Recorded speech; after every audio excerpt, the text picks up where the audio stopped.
Okay, ladies and gentlemen, welcome to a meeting of the North Penn School District Board of School Directors, September 18th, 1997. The meeting tonight is our regularly scheduled action meeting. We will also be presenting proclamation to outstanding students. This meeting is being videotaped for community cable channels. Individuals attending this meeting and intending to speak to the board should be aware that they are being videotaped. In order to meet the requirements of the Pennsylvania Sunshine Law, it is necessary to record the names of all citizens who speak to the board during the meeting. To assure compliance with this requirement, it is essential that those planning to address the board come to the microphone and state their name and address. Members of the audience are asked to limit their questions and comments to no more than 5 minutes. This limit will permit time for all those who wish to speak to the board to do so. Whenever members of the audience exceed this time limit, the board president may ask the individual to yield the microphone to the next speaker. This is in reference to Board Policy 8344.2. Ladies and gentlemen, before we go any further, this evening we were in executive session that started at 6:30 and concluded at 7:28. At that time, there were discussions on personnel. There's a strong possibility, depending on the hour of the evening, that we will again go back into executive sessions for matters of personnel. We'll announce whether or not we have times appropriate later on in the evening. At this time, a Pledge of Allegiance, and our solicitor this evening, Mr. Yanoff, if you would give us the honor. I pledge allegiance to the flag of the United States of America and to the republic for which it stands, one nation, under God, indivisible, with liberty and justice for all. Okay, ladies and gentlemen, we do have with us this evening Mr. Michael Yanoff from the law firm of Show, Bartle, Yanoff, and Dooley, and he is here this evening covering solicitorship duties. And we welcome him and ask him to buckle his seatbelt. Thank you. So, okay. Ladies and gentlemen, at this time, the superintendent would wish to enlighten each and every one of you as to enrollments, new school enrollments. Thank you, Madam President, members of the board, and our guests. I thought at this time of year it's natural for everyone to want to know what our official enrollment is. Or in the Commonwealth of Pennsylvania, the 10th day enrollment, which serves the state as a number on which all school accounting and some reimbursement considerations are made. Our official enrollment as of the 10th day, which is the 17th of September, is 13,063. That's an increase of 206, or 1.6% more than the official enrollment at this time in 1996.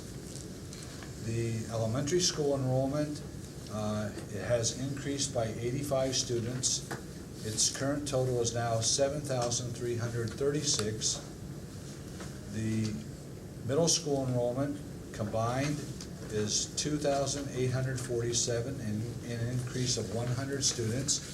Yes, I checked that twice. It's right on the button, 100 students. And the high school enrollment has increased by 21 students. It is 2,674 right now. So again, I'll repeat, that's a total enrollment of 13,063 students, 206 more than last year at this time, an increase of 1.6%. Now what's interesting is I've looked at the enrollment for the past 6 years, our rate of increase has been decreasing, if that makes sense.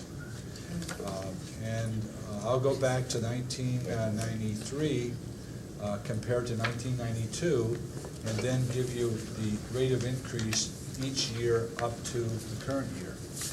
2.9%, 4.1%, 3.7%, 2.7%, and this year 1.6%. Now, I'm going to suggest to the board, when it's convenient for us to talk about it, that we might consider commissioning another long-range enrollment study. If this is a trend of decline, we need to identify it early and plan accordingly. If it's not, if it's simply a bloop in the production of children by the children of the baby boomers, then we need to know that as well. Let me add, furthermore, Madam President, some comments about elementary school enrollment. Lest I forget also, I would advise our guests this evening, if you're interested in a copy of these enrollments, you may see Ken Weir after the board meeting, who will have, am I right, Mr. Weir? I'll put a stack on the card at the back of the We room. will provide you copies of the enrollments for your own use. Our elementary school enrollments, as I've noted before, show an increase totally of 85 pupils. There are, throughout the 13 elementary schools, 328 classrooms of children. The average of those classrooms, kindergarten through 6, which represent, as I said, 328 individual classrooms, is 22 students. Actually, if you're a mathematician, it's 22.28, but it's hard to find that 2.8 kid. So that's our average enrollment K through 6 in all the classrooms in the 13 elementary schools. And again, we're glad to share this information with you. If you'll see Ken Weir after the board meeting. I'll have a recommendation during the course of my reports when we get to them about staffing concerns to which the board has already been advised, and I assume the board will wait patiently for my recommendation and at that time we'll determine whether or not we add any more staff to the school system. Thank you, and if board members have any questions, I'll be able to try to answer them. Folks, any questions of the superintendent or any comments you wish to make in I light of this report? I have a question, if I may, Dr. Bose. The class sizes that you're referring here on this list, have you taken into account the 4 teachers we hired last week? Yes, they're Okay. included. Because looking at this, I only see 3 classes, or possibly 4, that really are really, you know, I see one at Gwen-Nor, one at Gwinnett Square, one at Nash. There aren't that many, Mr. Mose. No. You're right. In Okay. fact, I think the number is more like 6 or 7. Okay. And the number I spoke to, in case you haven't found it, I didn't say that the average for the school district's elementary school classrooms is in the bottom left corner. I saw that. I guess what prompted my question is I'm looking at these class sizes, and I see an addendum. Is this going to come up tonight about recommending more aides? Yes. Why? Well, if you want me to speak to that now, I've identified 8 classrooms where we're at our own class range top or over. I'm recommending 10. I'm recommending that you support the employment of 10 additional aides funded by the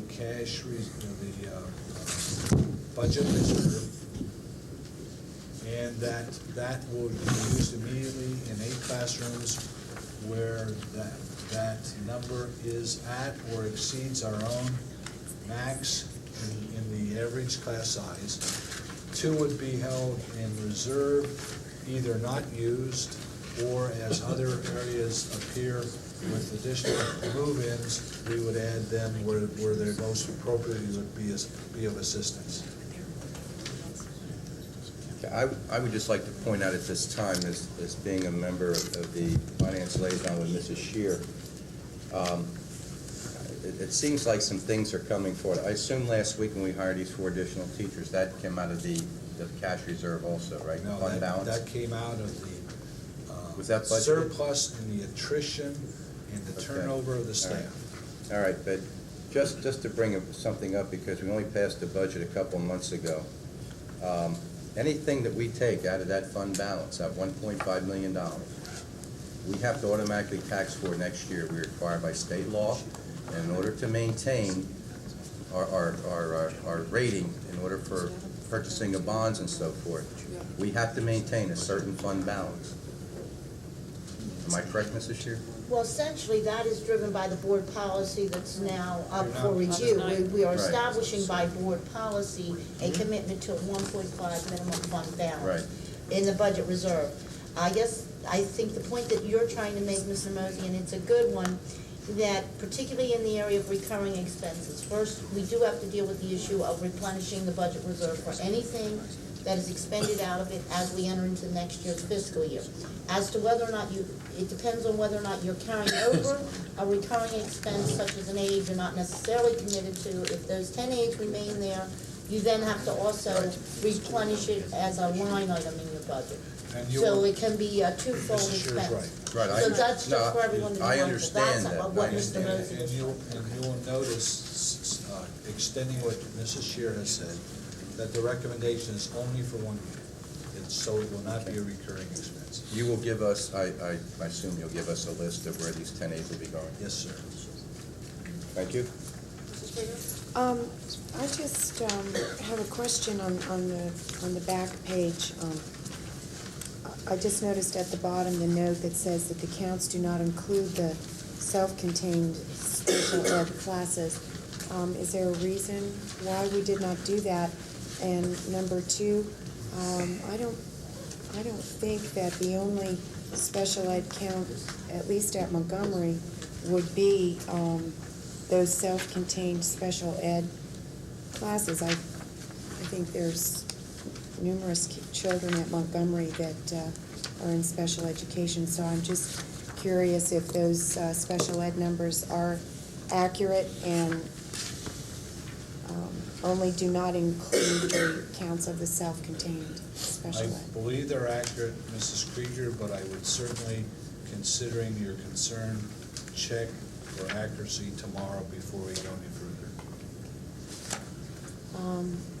And in regards, since Pat brought it up, on the 10 elementary school teacher aides, Dr. Miller, do you have a count of the current number of aides that are in the budget for the 97-98 school year positions? Mrs. Krieger, are you talking about classroom aides, just elementary classroom aides? Because we have a variety of different kinds of aides. Which ones are you referring to? Is there a difference between that type of aide and its elementary school teacher aide? Are these aides that teach? No, instructional aides are the same as classroom aides. It's the same category. They don't teach, they assist the teacher. All of our aides assist the teacher. Okay. Well, that's right. Okay, so that's the category. The total of aide. number of in elementary instructional aides that we have budgeted for the 97-98 school year. Mrs. Krieger, last year when we were doing the budget near the end, we came to the conclusion, and I remember that Dr. Bose had explained to the board that we were not going to put the elementary classroom aides in the budget because at that time it was very difficult to determine where the overages would be. And so the recommendation, I believe, was made by Mr. Tracy to us that we should wait until 10th day enrollments and then take the money out of the reserve if we found that we needed to hire classroom aides. That's correct. I was in that meeting. So we didn't budget for any. No, we took it out of the budget. That's correct. Okay. So what you're asking for now is for us to hire 10 elementary school teacher aides, and they would be new hires Yes. for this year. Yes. Okay. And the monies would be taken out of the reserves account for Yes. that? Okay. Then is it safe to assume that we didn't budget for any substitute classroom aides either? Substitute classroom aides, Right, 'cause all we- substitutes have been budgeted for. Even the classroom aides? We've Okay. budgeted for, we have a general account for substitutes. Okay. Can you give us the number of substitute aides at the elementary level that you have budgeted for the 97-98 school year? I would have to look in the budget to give you that number, Mrs. Krieger, but we have a general substitute account where we have for teachers in elementary and teachers in secondary, and I can certainly send that to you from the budget. Well, I guess my only concern is that if we've budgeted for substitute elementary aides, I guess I'd like to know how many positions we budgeted for. Well, Mrs. Krieger, if I could help you, on the elementary aides, just the ones that we're asking for right now, we will most likely not be sending in substitutes whenever they are absent. We did not do that last year either. We do have substitute aides for special education and for other special needs, but we did not have them last year and probably will not have them this year for classroom aides. When they're not there, the teacher will have to do without the aide on that day. So we're only using substitute classroom aides for special ed? Yes. Okay, I'd still like to know the number. And library aides sometimes as well. in other I'd still areas. like to know the number of positions in the budget. That's all. Okay. Thank you. Folks, around this way. To the right. Okay, proclamations. We've got students that have been waiting, and thank you for waiting.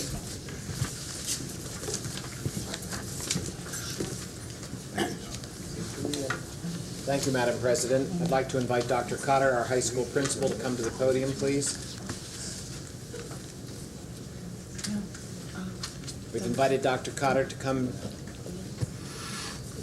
We've invited Dr. Cotter to come to introduce our National Merit semifinalists. And those National Merit semifinalists who are able to attend tonight and don't have conflicts are joining us as we speak. Dr. Cotter, if you'd make some introductory remarks before we introduce the individual students and present them with proclamations, please.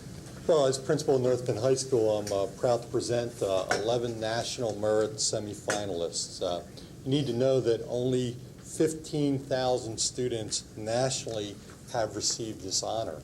That's 0.5% of the students that took the test.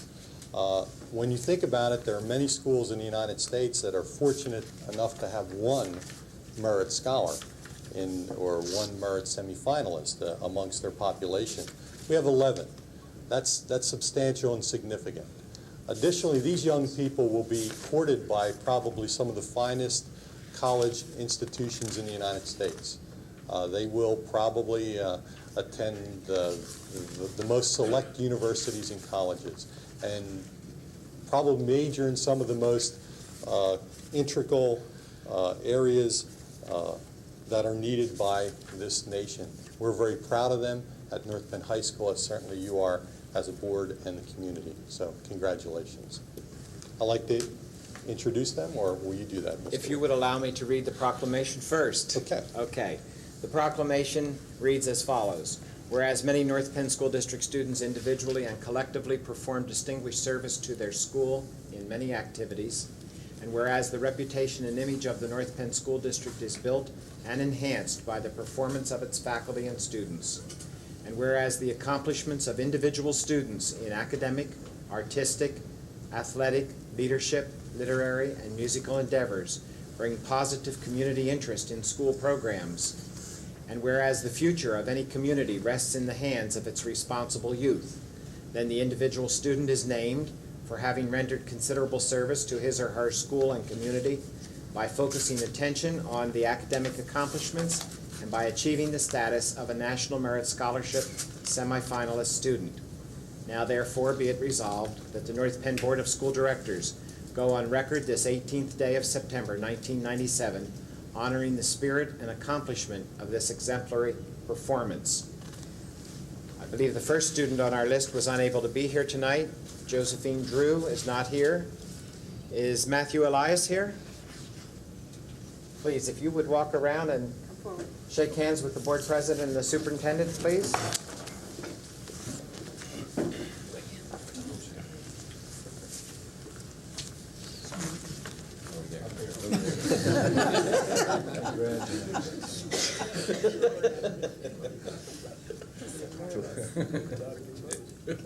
Shall we follow your order or my order, Dr. Follow your Cotter? order. Go right ahead. Is Wayne Lau here, please?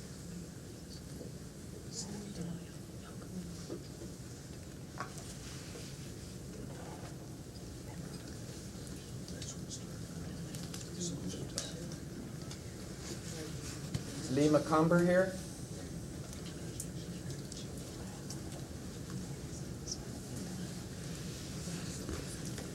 Melissa Mazzoli?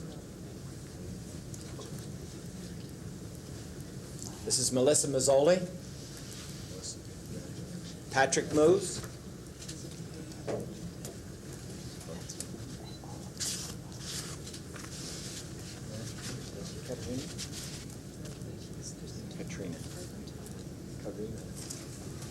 Karina Schmitz, please. I've just this moment learned that we've misspelled your name, and we need to apologize for that. We will give you this one for your scrapbook of errors, and we will give you a new one tomorrow with the correct spelling. Our apologies. We have a T we shouldn't have, right? I'm sorry.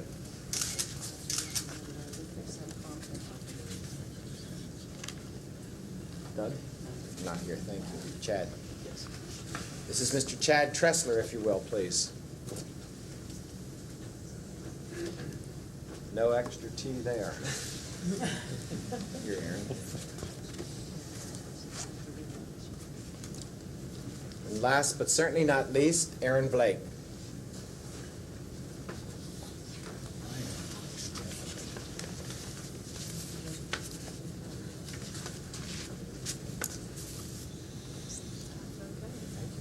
Dr. Cotter, we thank you very much. We thank you for your diligence with the students, and for not only do they make us proud, but so do you. Thank So you, we thank you. Thank you very much.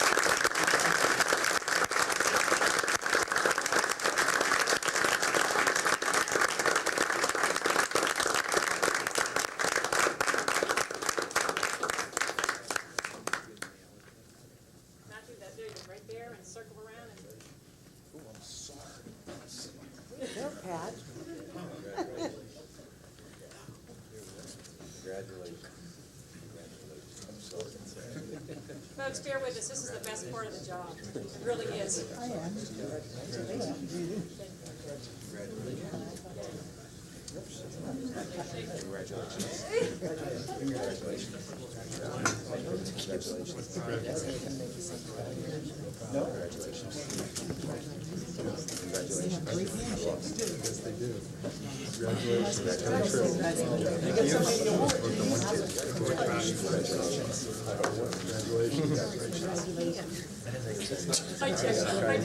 Bruised? Are you bruised? Oh, yeah, I know.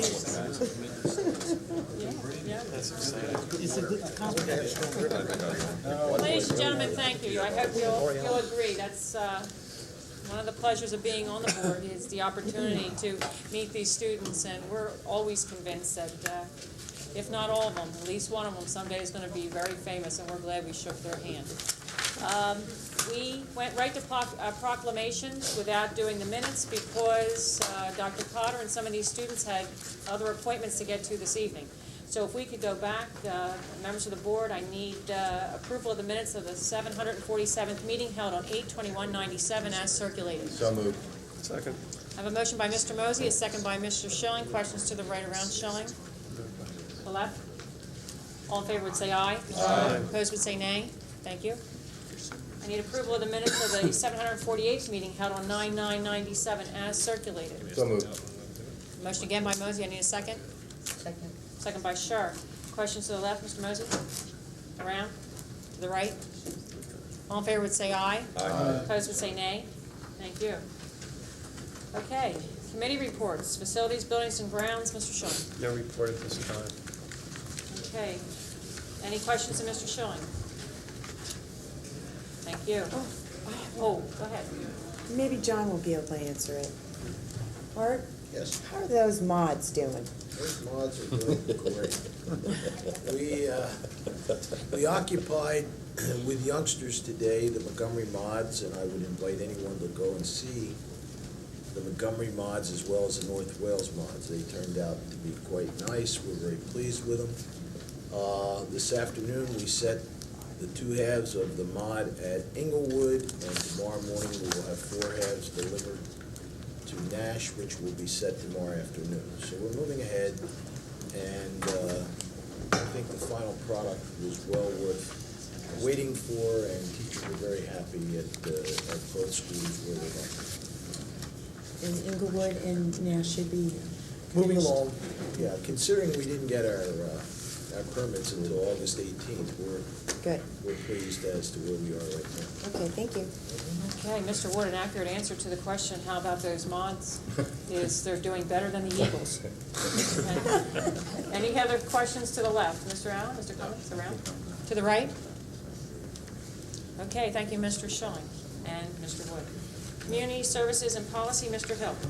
Yes, this evening, under other business, I'm going to ask for approval of the board policies 93, 54, 55, and 56, which we had the first reading at the meeting last month, and the policies have not been changed since that reading. They're End included of the in report. They're in the packets. And they're in the packet. Okay. They are? Mr. Hill, is that a motion No, under other business. under other business? Okay.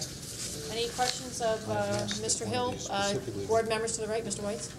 Actually, had not seen these in advance, but I did ask that one of these have a slight revision to language. I did speak with Mr. Taylor immediately after, I talked to Mr. Bartle immediately after the meeting, and Mr. Taylor got back to me, some minor change in language, and I just want to see if that ever did occur. I'm not acquainted with that request. Okay. Do you remember the specifics of the I request? will read through it, and I'm sure it will stand out again. If you can make that editorial change prior to the vote, it would be so noted for our inclusion. Okay, because Mr. Yanoff, sorry. being a first time here, I'm not sure if you're aware that any work was done by Mr. Taylor concerning one of these policies and language? I'm sorry, Mr. Weiss, I really don't know. Quite all right. Let me see if that stands out. I don't have my notes from last time with me. Mr. White, we won't be getting to any work on this until other business anyway. I understand. So we have the times on your side. Around this way to the right. Only that I have a comment that I would want the opportunity to adjust the new language, and then when someone starts tinkering with what we've already assessed and evaluated now, it depends on how Right. relevant We may not be able to approve this tonight. that alteration is. If there was no change, if you're we'll bring it objecting. back again. I mean, that's the purpose of multiple readings, Right. is to make sure that everybody has an opportunity to comment on those. I will say that I thought it was for the purposes of clarification, not changing the policies in any way. I just felt that there was a point that was unclear, and the language could have been changed slightly. Let me see if I can pick it out of these while the meeting continues. If Okay. that's the case, then that would be no problem. Okay, to the left, Mr. Hill, Mr. Clemens, around this way. Folks? Okay, under Services and Policy, Mr. Hill, I had a request from a number of board members that they would wish to see drafted and researched the possibility of a policy on voluntary exit interviews of professional staff, something that we can look at into the future. I've had some discussion of that. I'm not prepared at this time to bring that forward until I have some discussions with the Meet and Discuss administrators, which I'm having a meeting next week. I'd like to discuss their thoughts on that before I put it into policy. Okay, this is just a request to take that into All right. consideration for future policy work. Right, That meeting with the MPAA is when, Mr. Hill? Tuesday. Tuesday at 4 o'clock, 23rd. Super. Okay. Any other matters for Mr. Hill's committee? All right. K through 12 curriculum, Mrs. Krieger. Thank you. The curriculum instruction report deals with three particular areas this evening. The first being assessment, the second in-service planning, and the third technology curriculum. The 1997 PSSA state assessment results will be reviewed at the October 14th board workshop. The presentation will include an overview of the test, the results from 96, correct, Dr. Hassler? 97. 97 results, and the district's plans based on those results.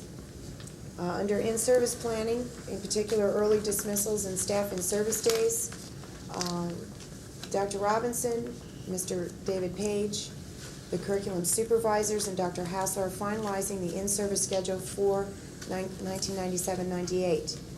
The goal is to provide a well-planned program focused on district initiatives, including the implementation of the K-12 language arts program, standards and assessment, technology awareness, MISE program, and time for administrators and staff to work towards developing a more results-driven set of goals. And that is also planned to be discussed at the October 14th board workshop.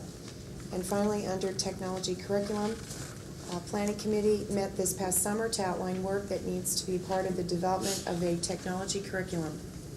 The work includes determining how we can improve and coordinate what is already in place, study ways to tie technology to the state learning standards, determine how technology can be used to support the state assessment performance, study ways to match technology to our Goal 1 process, suggest instructional focus, including the use of labs and individual classroom use, and establish criteria used to identify appropriate software for the curriculum. And the plan includes the possibility of utilizing written surveys of numerous different areas, gathering as much input as possible from all the different groups here in the district that are interested in technology in the classroom, and suggesting a purchase plan for that. End of report. Very good. Board questions to the right, Mr. White? None. Around. To the left? Okay, thank you, Mrs. Screven. Special Education and Student Services, Mr. Rowland. Yes, first I'd like to announce that Dr. Alice Johnson has in fact shown up for work, which is a nice sign. On tonight's agendas, you will find 2 items for your approval. The first is for the contract for discrete trial training in the amount of $37,800 for a student whose name is on file in the Student Services Office. The second item is a contract with Turning Point for 2 drug and alcohol specialists in the amount of $62,000, which is paid through the 1997-98 Drug-Free Schools Grant. End of report. Okay. Any questions of Mr. Allen? Starting left, Mr. Mosey, No, ma'am. around. The right? Thank you, sir. Support Services, Mr. Allen again. No report. Board members, any questions of Mr. Allen? Thank you. Finance, Mrs. Sharp. No, I have no report. I don't know, Bart, do you have anything to bring forward? Just the normal treasurer's report and sanction. All perfunctory business, so there's no report. Okay. Any questions of Mrs. Sharp? Maybe not a question, Mrs. Scherer, maybe a question of procedure to you, Madam President. Sure. How come Mrs. Dede doesn't attend our board meetings? She's not in a cabinet level position, Mr. Mosey. But she is our That financial means- officer, and I think there are questions that come up from time to time. It'd be nice if Well, I mean, I know she's not a cabinet level person, but I think just from doing board business, it'd be nice to have our financial officer here sometimes. Am I out of order by requesting that? No, not at all. Any request in public is absolutely fair. Dr. Bose, was there any? Well, I think if there are questions like that, and we know ahead of time, we'll ask her to stay for a board meeting. But I think to have her here, when she's not a cabinet level officer, is not a wise use of her time. And, but the questions that you might have, that you can identify because you get the packet for board meetings in advance, would be welcome, would give us an opportunity to advise her, so she not only could be present, but be prepared to answer the questions. Well, the reason I mention that is because, when we got in tonight at our place, now, we did not get this information in advance, and I'm not belaboring the point about the elementary aides, I'm just using it as an example. It was at our place tonight, we did not get this in advance. And I think... Mr. Mosey, I didn't know the number until we Oh, no, had the 10th I'm not concerned about that. I think there are things That was that come up sometimes during our meetings where there could be a financial impact. And I know I felt very comfortable when Mr. Kelly was here, because even though he perhaps couldn't give us an answer immediately, we could talk directly to our CFO, and at least we gave him, a direct question or some direction, and we got an answer back. And I just think from the purpose of our board meetings, although she isn't a cabinet level person, I think it's a very important position, and I think for doing the board business, that person should be here. That's just a request that I'm making, and you know, it probably will go nowhere, but All right, that's, members of the board, I think it's important. I think that's fair, and if there's those of you that share that with Mr. Mosey, please, would you get to me, would you call me, would you let me know that you would wish to see something like that, that practice return? If it doesn't matter to you, that's fine, and if there are enough of you that would wish to do that, then I'll make that request of Superintendent Bose. We'll just handle it that way. Well, that's fine, but I agree with Pat. Dennis was always here. He wasn't a cabinet level. Yes, he was. Yes, it was. Yes, he was. He In was a the- in the- director. He was a director. Oh, that's right, he was a director. My apologies. But is it my understanding that both Dr. Robinson and Dr. Miller are cabinet level? Yes. And our chief financial officer, see, this was what my concern was with the organization, the way it was presented to the board back in July. And I just think it is prudent for us to have our chief financial person here in our meetings. That's all I need to say. Any other questions for finance? Any other questions around to the left, to the right? Okay, as finance liaison, I'll close this segment of it, but I will say I fought that battle. I certainly don't think anyone here needs to hear back from me on my position on this. I fought it both in the reduction from the cabinet level as well as what that would mean in diminishing the board and employees' interaction and level of accountability or responsibility or authority, more particularly authority within the system. So I won't fight that battle again here tonight, but certainly my point of view is on record, and I don't know if there's 5 that will agree, but certainly that was an area of contention that we involved ourselves in very heavy conversation. I believe it was just last July 17th, as well as in the original discussions for that position to be filled. I have no other report. If there's no other questions, we can move forward. I repeat my question, any of you that would feel a change and wish for Mrs. Daddy to be here. She doesn't necessarily have to be a director, but if she was somebody that was requested to be here to answer questions of the board without changing her status on the current reorganization chart. It's one thing to answer the questions that you want answered by that specific person. It's another thing to change her job. She's brand new here, and I think it was the wish of everybody to see how well she'll work out and how well and how fast she can be moved ahead based on her abilities and competencies. So if I'm inclined to wish that that person be here to answer the finance questions, so that burden could be lifted from Mr. Wood or from anybody else who, like this evening, Dr. Miller was asked to answer a specific question to the budget. Maybe she is the better person to do that. But if there's anybody else that feels that way, 5 of us can do whatever we wish. And I would like to hear back from any of you that would wish to do that. Personnel, Mr. Hill. No formal report, just a comment that the personnel department is working diligently to fill all the openings and moving right ahead. Isn't that right, Judy? Yes, Dawn. Dr. Miller, report. would you like to add anything more than that? No. That was fine, you're working diligently. That said it all, right? Thank you. The agenda speaks to that. Okay, questions to the left, Mr. Mosey? No question. Around, to the right? Request. As you know, we had before, Judy for the past 3 years had given us breakdowns by department or categories of personnel that we were anticipating for the 97-98 year when we were in the budget discussions. I'd like to see that 97-98 year updated with all the changes and amendments that we have made in the area of personnel.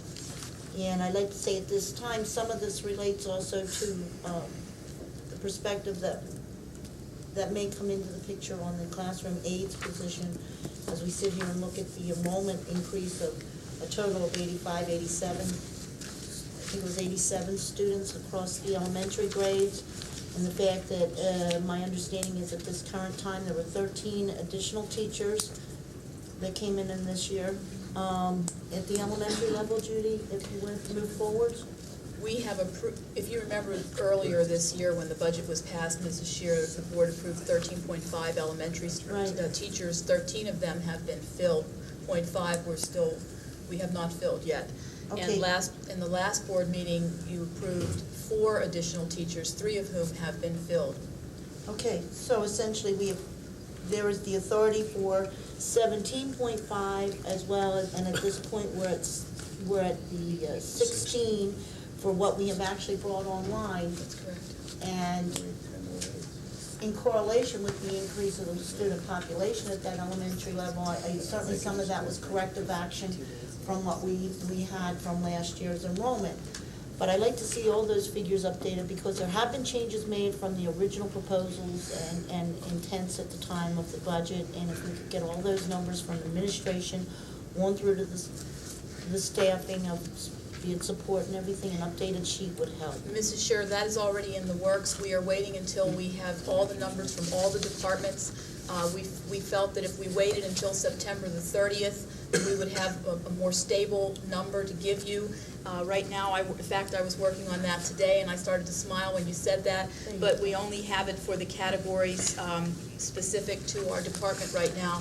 We will have all the rest once we give all the other departments a chance to hire who they need. Okay, so you're looking for everything to stabilize so we have the most accurate numbers possible? As accurate as we can do at that point. You know that there are some departments like food service and plant operations and transportation that are fluid in that they have to hire as they need throughout the year. And as you remember last year, periodically I did update these for you. Right. Well, if you could also asterisk any of those that have pending, that you have approval for and anticipate hiring more, but are not yet officially We'll do the best. online, We'll that do would the help. best to identify for you. I don't mean down at some of our areas of cafeteria or such, because I know that's far more difficult in the numbers and things like that. We'll be glad to do that for But you. outstanding administrator, thanks, I appreciate that. Thank you, Dr.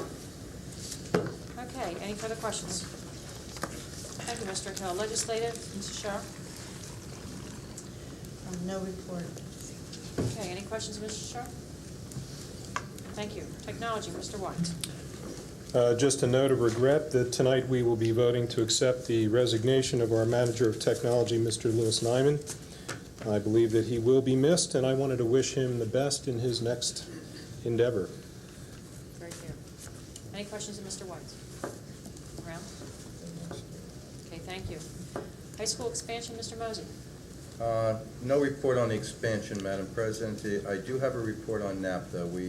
I was informed by Mr. Wood as I came into the meeting tonight that we're going to have an Act 34 hearing on NAPTA expansion. And the reason being is that the expansion is going to be 24%. You have to stay within a certain percentage. We are increasing that building by 24% of what its current size is now. Because we are 4% over, we're only allowed 20% before we have to have an Act 34 hearing. Because we are 4% over, we are required to have an Act 34 hearing.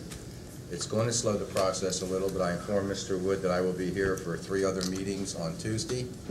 So I may as well make him number 4, and we're going to meet at probably 3:30 Tuesday afternoon, along with the architect, Mr. Del Ciato, and get this thing moving as quickly as possible.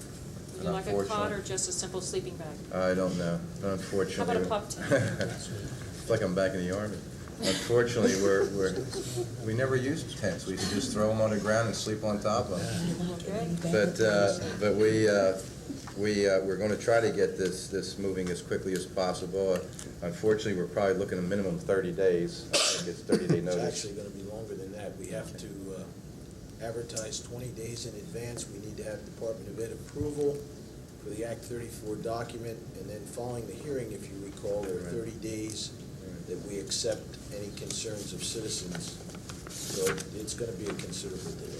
I just want you to know that there's not an outside source or agency or another political group trying to muck the water here. It's just a procedure. We did not realize that, we're looking at expansion and upgrading that facility. Did not realize that we were going to be 4% over this limitation. So I'm just bringing that to the board's attention.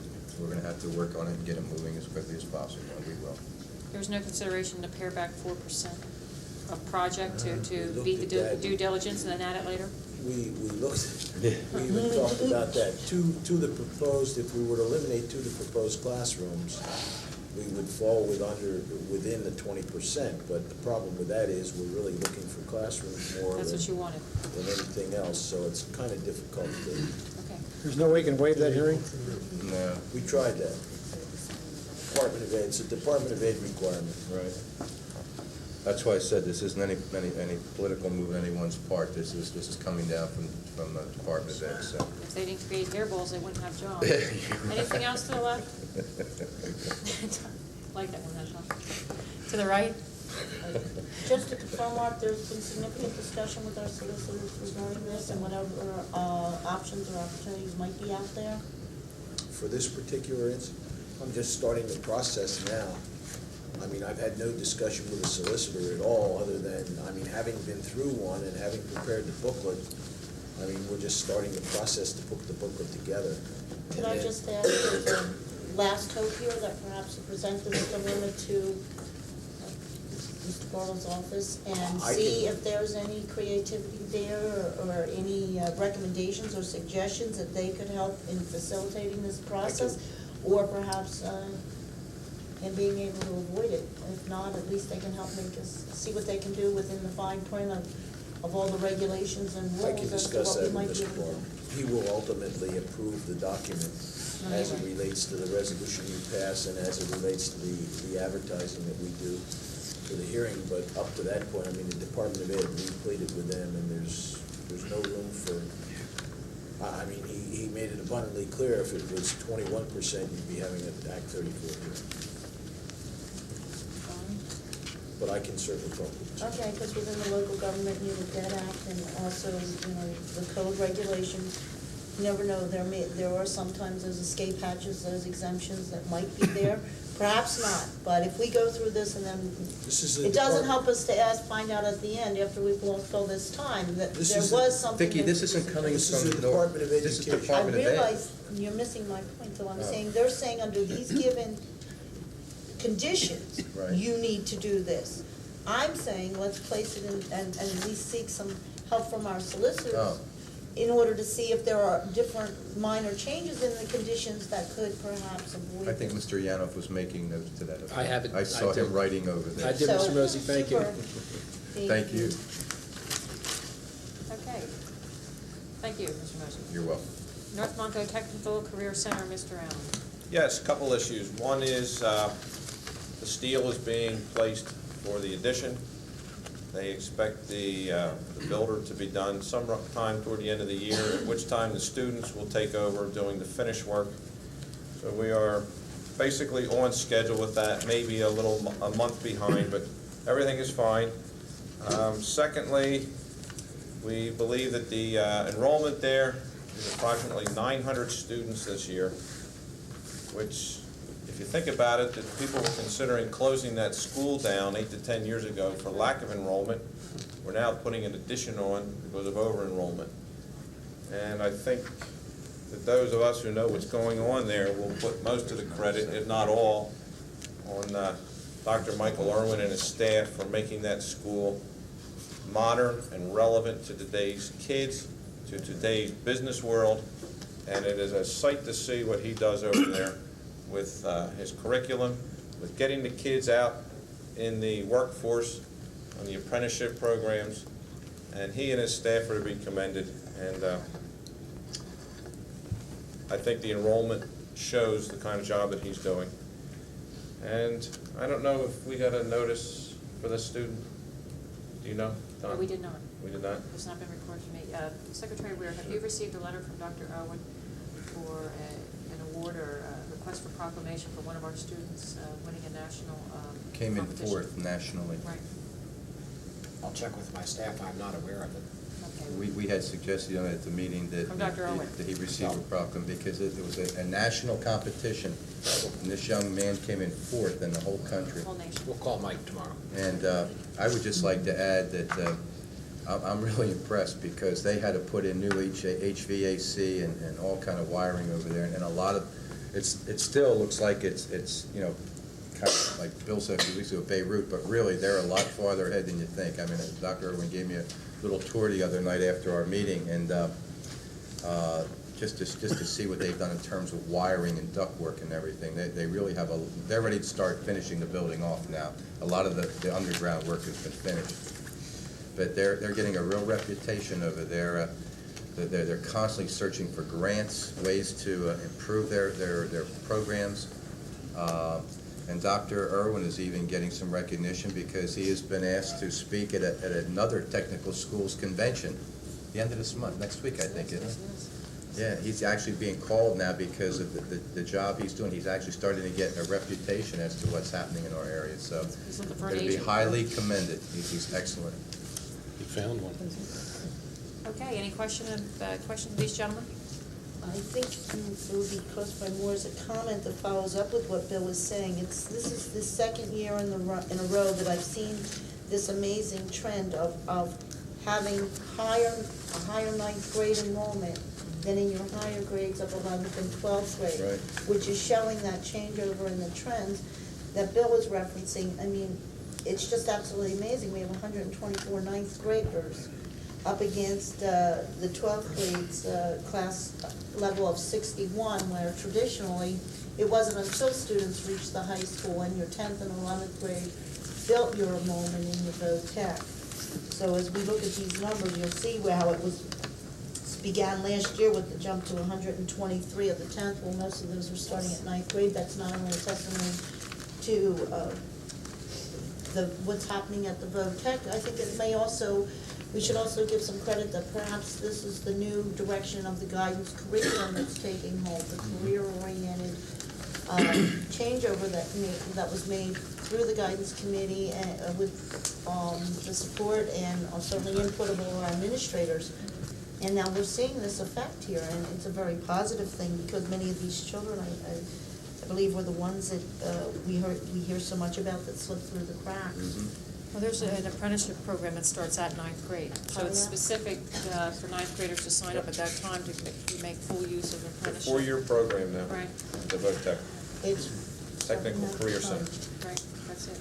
Plus, the guidance counselors have changed how they've been advising students. They've been advising them that they can do it all. They can have sports, they can have college, they can have VOTEC, they can do all of it. And so the attitude towards VOTEC has been completely eliminated, and it's been due large in part to a change in attitude on our guidance staff and also Dr. Irwin's new energy to that program.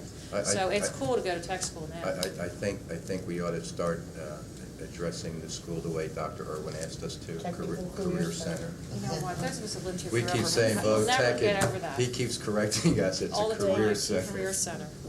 Stand corrected. Make a note of that, Mrs. Hatfield, we stand corrected. Okay, thank you, gentlemen. Good report, happy report. Merck Science Partnership, Mr. White. I have a number of items for your information tonight. During the summer months, our leader teachers began the third year of the Leader Teacher Institute by participating in the 3-week component of the program. Academic year sessions will continue the work begun during the summer and will focus on building teams, assessment, and leadership. 90 additional teachers participated in one of the offerings provided during the 1-week peer teachers workshops studying mathematics or science topics and learning to bring inquiry to our classrooms. Together, this group of leader teacher and peer teachers combined to bring current ideas and practices to each of our elementary and middle schools. Second, in-service training has taken place to introduce all of our new teachers to mathematics and science programs. Additional training opportunities are scheduled for teachers new to the science units in place for each grade level. During the summer months, a team of elementary and middle school teachers met to develop a draft of our science curriculum framework. This document is based on the National Science Education Standards and will provide a basis for our local science standards. And finally, the partnership has provided new hardware and software for our elementary and middle school classrooms based on need identified by school teams. Plans are being developed to train teachers to implement this technology. That is my report. Okay, thank you. Board questions to the right, Mr. Schilling? No question. Around to the left. Yes, Ms. Street. Yes, Mr. Weitz, I know I picked up that you stated that there was 90 additional teachers that participated this past summer. Do you, or Dr. Robinson, maybe you have the total number of teachers who are participating in either the leader teacher or the peer teacher training? If we have 90 more than last year? I don't have it, but we can get that from you. Do you remember roughly what we had last No, I year? don't. Do you know, Bob? Not got my head. I'm just curious about that. And May I mention the that? development of the draft science curriculum framework, is that planned to be brought before the board? It always for its is. final? It always is for approval. Is there an estimated timeframe? That I couldn't tell you. I was just curious if it was in line with the normal routine cycle of the science curriculum. What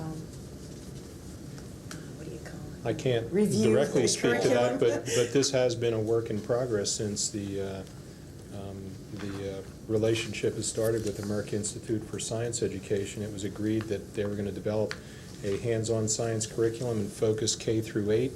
And once it was completely implemented, then the entire curriculum was going to be addressed as those elementary school kids moved into the secondary levels so that they can continue the program. So I'm sure that's what those discussions have been about. And I guess it's safe to assume that all that are participating in the leader-teacher training and the supervisors and Dr. Robinson and Dr. House are also participating in that development of that draft? Yes. Okay, thank you. All right, any further questions? Just one, David, maybe premature, but based on Mr. Tracy's recommendation, we're going to start some of the budget process in December. I always get a little concerned with grants because, you know, as the years go by, their contributions decrease and ours increases. And looking at this project right now, it's probably over $700,000, probably close to $800,000 a year. And I know last year Merck didn't decrease their contribution. I think it was the same as the previous year. But It is on a schedule. I It don't is? have that in front of me, but it has always been on a schedule. They have always I've stated never- what their percentage would be, and it was always on a declining basis. yeah, I know that, but I never knew what year it was going to decline or what year was going to stay stable. You do have a schedule? I don't have it. Oh, you don't? I mean, I'll go back and look at my files, yes, but I haven't looked at that If schedule in a long time. I'd appreciate seeing Okay. that, because I think it's something that, I think from a budget standpoint, someday we're going to have to address this, because, you know, they contribute, I think, something like $400,000, $441,000, somewhere in that neighborhood. It's 50% It's, yeah, and this year was 50%, and we start getting beyond that, and we're gonna have to start looking at our budget and start making allowances, and I think it's something that you can't be too early in addressing that, because it's a fine program, and I don't wanna see the program suffer, so we should be very conscious of how we're gonna fund that. Any further questions? You just spark, is it K through, is the development of that science framework, is that K through 12? Yeah. Or is it just K through 8? Eventually, it will be at, the MISE project is a K through 8, Yeah. but it will tie, it will But be the extended to framework K, that's being developed, is that going to be K through 12? yes, when it's finished. Thank Do you. they talk about any additional funding when it's expanded, Dr. Hassel? They're talking about some additional funding now, the possibility of Okay. extending it for a number of years, but Okay. nothing definite. Okay, thank you. Okay, thank you. Meet and discuss municipal relations. Mr. Hill, they're back to back. Why don't you take a vote? Yeah, they're both very brief. Meet and discuss, of course, is the ongoing meetings with the Administrative Association. And as was mentioned before, there's a committee in operation now, which will be meeting next Tuesday to discuss current concerns, primarily due with job description, salary, and benefits. Municipal relations is a meeting that I mentioned at our meeting last month that the municipal governments are interested in meeting again, and we said we would meet again. It'll probably be now in the October-November timeframe. It's based upon when we get all these assessments and we know where the tax rolls are going to be for next year and know what all that means. And that'll be part of our discussion when that takes place. And a report. Okay, any questions of Mr. Hill? Yes. Around? Yes, sir. We have had a request from the NPAA to meet with the whole board. Has that been arranged? It has, nobody's told me? It's No, not been that- arranged. We need to work that date out, Mr. Allen, in light of all the other dates we have for the balance of September. Okay. So it's a matter of still coordinating all 9 board member schedules.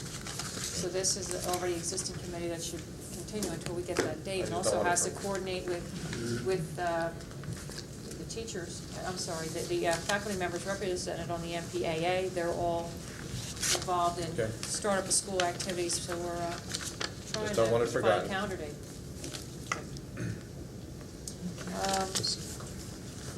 If we could move, if we could just, before we move on, I should have mentioned under technology. I'm sorry, go ahead. You want to ask Actually, something? before we finish, I would like to revisit the reading of the policies. I found the phrase that I had asked for a clarification on. So whenever you'd like to do Well, that. that comes under other business. You bring That's, it up I just then. wanted to know, because the reading of those policies is not anywhere else on the agenda. It's under other business. Then I'll wait for other business. I have a question for Mr. Phil before Sure, we go away. sure. John, regarding the Municipal Relations Committee, there has not been anything sent out today with, asking for recommendations on gathering time or anything like that, correct? As you remember, at the last meeting, we assigned that to, and I don't have to look at my minutes, we assigned it to one of the municipalities. I said the school district was not going to organize the next meeting, it would be your responsibility to do that. Okay. And we tentatively put that schedule out. We'll have to follow that up with a note Yeah. to that group to schedule that meeting, but we really haven't pursued that because the key thing they wanted to talk about was the reassessments and where the tax bases are going to be, and until that gets resolved with all the hearings, there's no need to have the meeting. Right, I made that request that we wait for those appeals to be through because we'd have a better handle on what the impact and effect would be. There's one thing new that it really, I could have, I guess, injected it under legislative. The Homestead Exception Act has really had very little discussion, and yet I don't think there's a lot of clarity. I mean, we're all going into an election, and this is a voter question. And I do believe that was one of the issues raised by a few members of the municipalities, also in that meeting discussed. And so I guess I'd like to ask if whatever materials might be out there beyond what I've read, a little bits here and there, I'd really appreciate that forwarded. And also, we may want to consider what the point of view is on that. Well, legislative would have that. I mean, the information is there. It's basically, if everybody's not aware that it's just a referendum. It's not, even if it's passed, it's not a law. It gives the school districts the opportunity to make some changes relative to real estate taxing.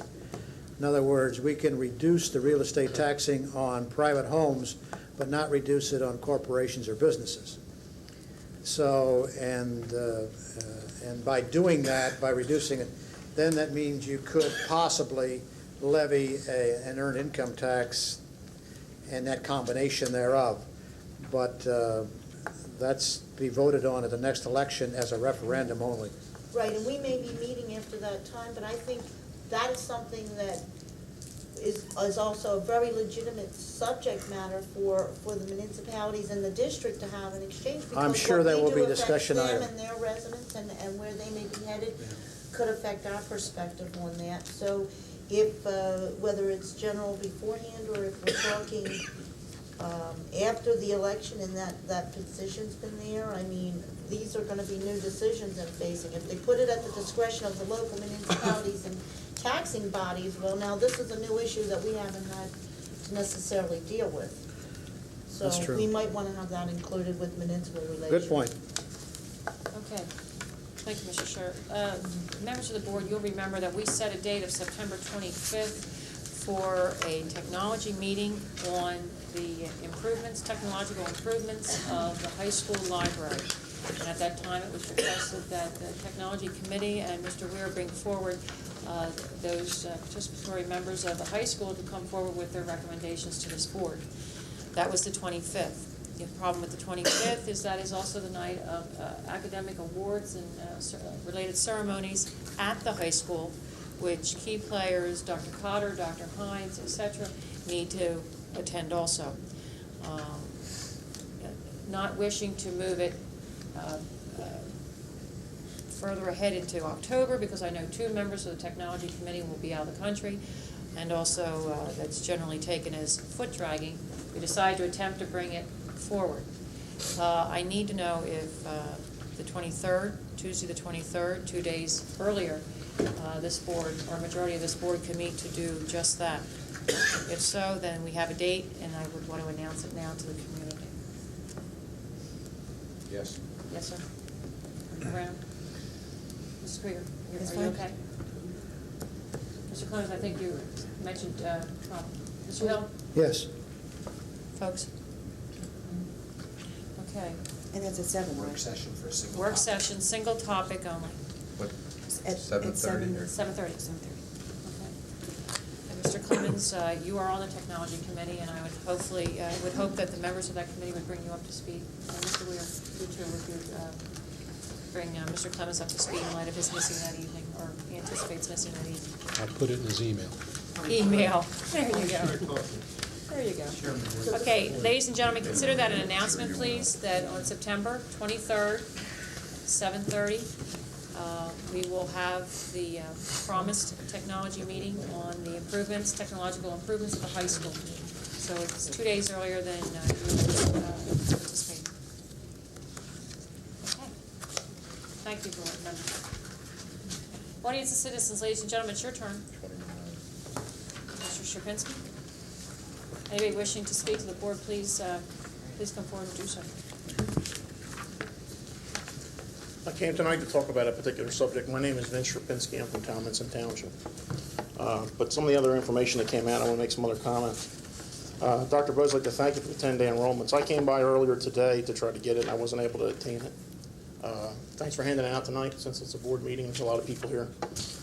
I'd like to also thank you for being honest and upfront with the pattern of slow growth that we're starting to see. We're seeing an increase in the drop of our increase, which is nice to see, because I know a lot of you guys made some decisions on that premise, and it's nice to see that you've chosen wisely.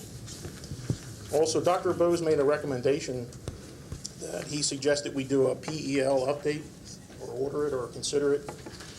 It's pretty prudent, since a lot of the strategic planning that we've done in the district has been predicated on what we projected to have, and now that it's changed dramatically.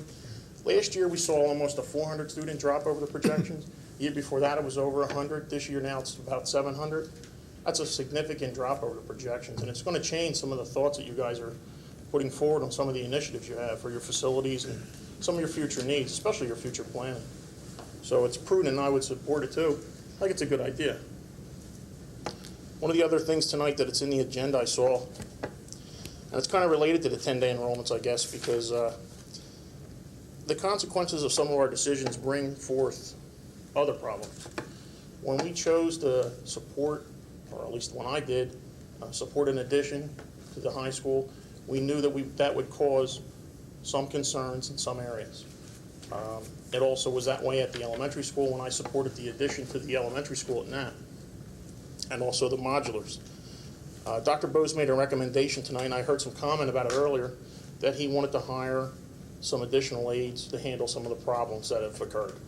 You know, drawing lines are tough. We saw that at the last meeting when some people came here from Montgomery Elementary with concerns that a special program caused some crowding in classes. Dr. Bose's solution was to hire some new teachers, which that's already been done. Dr. Miller said that. So I would support, and I suggest that you guys support, hiring additional aides. It's not really that much, and it does handle an immediate problem, and it is an immediate solution, so it's a decent idea. The other thing I came forward with, and really was the reason why I came here tonight, was some of you know I have my 6-year-olds in Cannoneers football. And tonight during the coach's update, we were given notice that the Cannoneers in Lansdale and the Squires were invited to attend the September 25th halftime event at the high school. And I don't know who to thank, Dr. Bose, so you're going to have to direct it, but I wanted to thank you guys for putting your hand out. I know you took a lot of heat during this coaching decision, and it turned out to be a pretty positive thing. I know my kids were pretty excited about it. That was Mike Penton's idea. Well, you know, you should publicly thank him for it, because it's exciting to see him promote, I guess, the glimmer of hope, or maybe the dream, especially to a bunch of 5- and 6-year-olds in my flag football team. They were pretty excited about it, and I think it's going to be pretty exciting to see it on the halftime, and I hope you guys film it, and I hope it's broadcast. Other than that, that's really what I came up to say. Thanks for the comprehensive update on the 10-day enrollments. Thank you, Mr. Shapinsky. If I could just tag on to something you said about the young fellas from Canameres and Squires being invited to the stadium to be recognized and a chance to be under the big lights. Current football players on the North Penn's football team were invited to come back to the Squires Field where they had a 25th anniversary. So current North Penn players who were raised through the Squires program over the last 25 years were welcome to come back to their field and wear their North Penn shirts and be honored in that way. So to see the reciprocal goodwill between Mike Pettin and the community leagues and the community leagues back to Mike Pettin is very, very exciting, and I know it's something that us lifers have dreamed about for a very long time. So everybody's pleased, it seems. Good evening. Thank you for your patience. That's okay. I'm H. Bruce Gordon. I live in Montgomery Township. Thank you, Dr. Bose, for the 10-day enrollment numbers. One question, or a couple questions and comments here. Regarding the average for the K through 6 numbers here, does that include the special education classes and so on? It does not. It does not? No, it does not. Let me explain that. Special education class size is regulated by state either law or rules and regulations promulgated by the Department of Education. Therefore, because they are all smaller in class size than our regular class size, to use those numbers would give a false impression of a lower class size than we really have. So we exclude special ed, but we report the number, but we don't count them in averaging class size for K-6 non-handicapped classes. Okay. So by my, by my math, as you mentioned, we have 328 classrooms in those 13 elementary schools. I was just using the bottom line figure there of 7,421. If my math is correct, and I'm trying to still do it by hand instead of using calculators, I come up with an average of 22.6 kids per class. Being that that is an average, and knowing that some of the classrooms are indeed above the school district's recommended maximum size, the addition of aides is certainly welcome, but an aide in a classroom is where that aide assists the teacher in maintaining and helping with the curriculum and carrying that forward.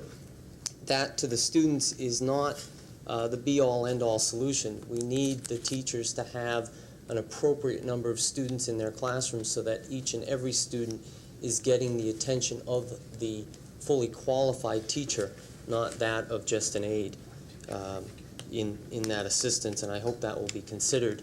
Since this board does have maximum class size recommendations, I would hope that we could follow them as closely as possible and not wait till the end of the year to say, oh, well, gee, it's sorry that those classes were at 28 kids and 30 kids and so on. I know some of the schools are really burgeoning, bulging at the seams. Going on to a different topic, we are here tonight, or the board is here tonight to, in future business here, to accept Mr. Nyman's resignation from the position of Manager of Technology. I'm glad to hear that we've got the presentation moved up to the 23rd. I hope we won't further slip in the efforts to bring up-to-date technology into our district. And by this I mean computer hardware, software, educational curriculum, and teacher training.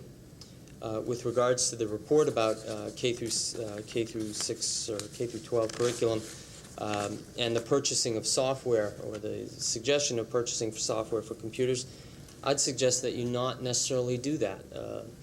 The computers that they have in elementary schools, some if not the majority of which are out of date, would not be a good use of the funding for technology or the efforts towards implementing curriculum. I'd hate to put things on hold, but you're not necessarily going to find old software to run on old computers. So I'd certainly like to see the technology planning go forward and a replacement for Mr. Nyman and efforts towards that end go forward as fast as possible. Just in closing, on certainly a very bright note, based on the smile on my daughter's face, thank you for the installation of the modulars in the school districts. My fourth grader is now a proud occupant of Mod 1 at Montgomery Elementary and had glowing comments about her move-in day to the new classroom, including the ribbon-cutting ceremony. Thank you. Thank you, Mr. Gordon. Mrs. Abrams. Linda Abram, Upper Gwinnett. Couple of things, I'll probably jump around a little bit. The 23rd is the 3 middle schools back to school night. I know you're not going to please everybody, but I'm sure it's going to be a rather lengthy meeting. So some of us will join you later after we go to our middle schools and hear our teachers. I'd like to talk a little bit about the NAP delay, and that'll sort of dovetail into the numbers that we were presented with tonight. I appreciate, Dr. Bose, the numbers. I find it difficult sometimes to sit here in a very short period of time. I don't know how you folks do it, digest it all, and articulate some questions effectively. But as I am recalling conversations that we've had over the past several months, I know that that NAP expansion directly related to the possibility of redistricting for our elementary buildings. I would make a grand jump here and assume that if this is a 2 or 3 month delay, that this redistricting process may also need to be reevaluated. Dr. Bose, could you address that for a moment, please? Well, you're quite correct. If it's a 2 or 3 month delay, but we believe we would rather complete the project and open the new facilities during the course of the school year as opposed to before the school year begins, which is more ideal, obviously, then we will still go ahead with forming a committee and recommending to the board boundary changes. If we think the delay would bear the worst news and cause us to lose a year, then we won't start any boundary change consideration until the year before the facilities would be open, so the data would be the freshest and the people most directly affected by it are likely to still be around. So because of the bad news that Mr. Wood gave us about the possible delay, we're on hold now as to when to start a boundary change review, which would include parent participation, board participation, and staff participation. Okay. With that on hold, then you obviously can understand my concern. As I often stand here as an advocate for Gwynnor, I do so for all the other buildings as well. What was once a rather middle-sized school is now tied for third for one of the largest elementary schools. And in fact, the numbers that you presented to us, 10th day enrollment numbers, would be great if you could present, Dr. Bose, again to us how those divide out into the number of classrooms per grade level in each building. Because just as a note for Gwynnor, in 5th grade we have 91 children, but we only have 3 classes of 5th graders. And I understand that there was a possibility that we might have gotten another teacher, but we don't have a classroom to even put those children and teacher in. So we have a growing enrollment at Gwynnor to the point where we're going to need an additional classroom space next year, if not one, I believe more than that, but I know one in specific. And without redistricting, you're seeing my problem. So I urge you to address those things as early as you possibly can. I understand the delay at NAP delays all of this, but I would hope that discussion could begin as early as possible to determine how we're going to effectively address the overcrowding in some of our buildings. Madam President, if I may, Mrs. Abrams, the plan is not on hold. We just found out about this today, and we're getting together as soon as possible, which will be Tuesday. We are on top of this, and we're going to stay on top of this. I'm sure you are. It is not on hold. We may have some delays along the way, but we're going to work this thing out because we're all aware of what we wanted to do with NAP and why we voted for it and why we implemented that plan.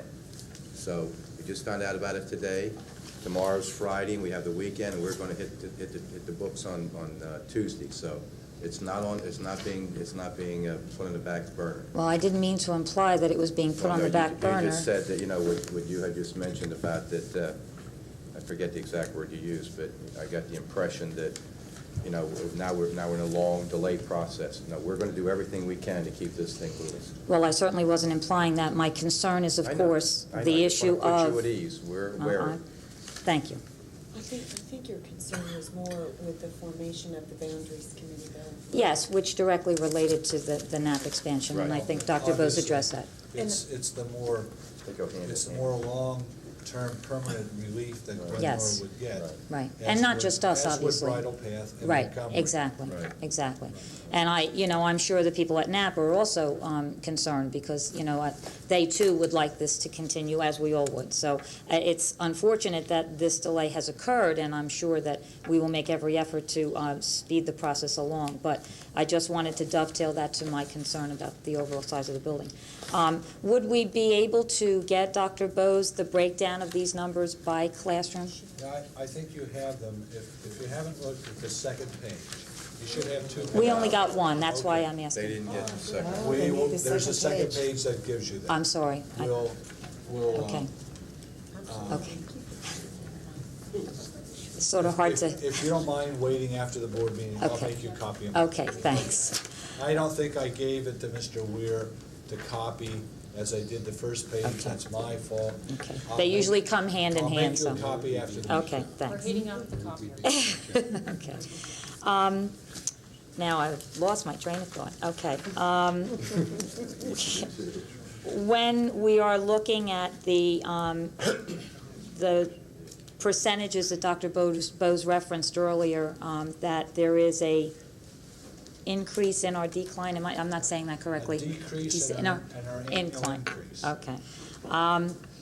I would like to point out that it seems to be a trend over the past couple years that our ninth grade enrollment numbers have substantially decreased. And I believe last year I heard a percentage of 13%. That is often a year when folks make the change to a different school situation, that is to say a 9 through 12 building if they're available in private settings. And I notice here that from our 8th grade numbers at 1017, we have 9 at 795, which of course you can't really compare until you know a lot of other information.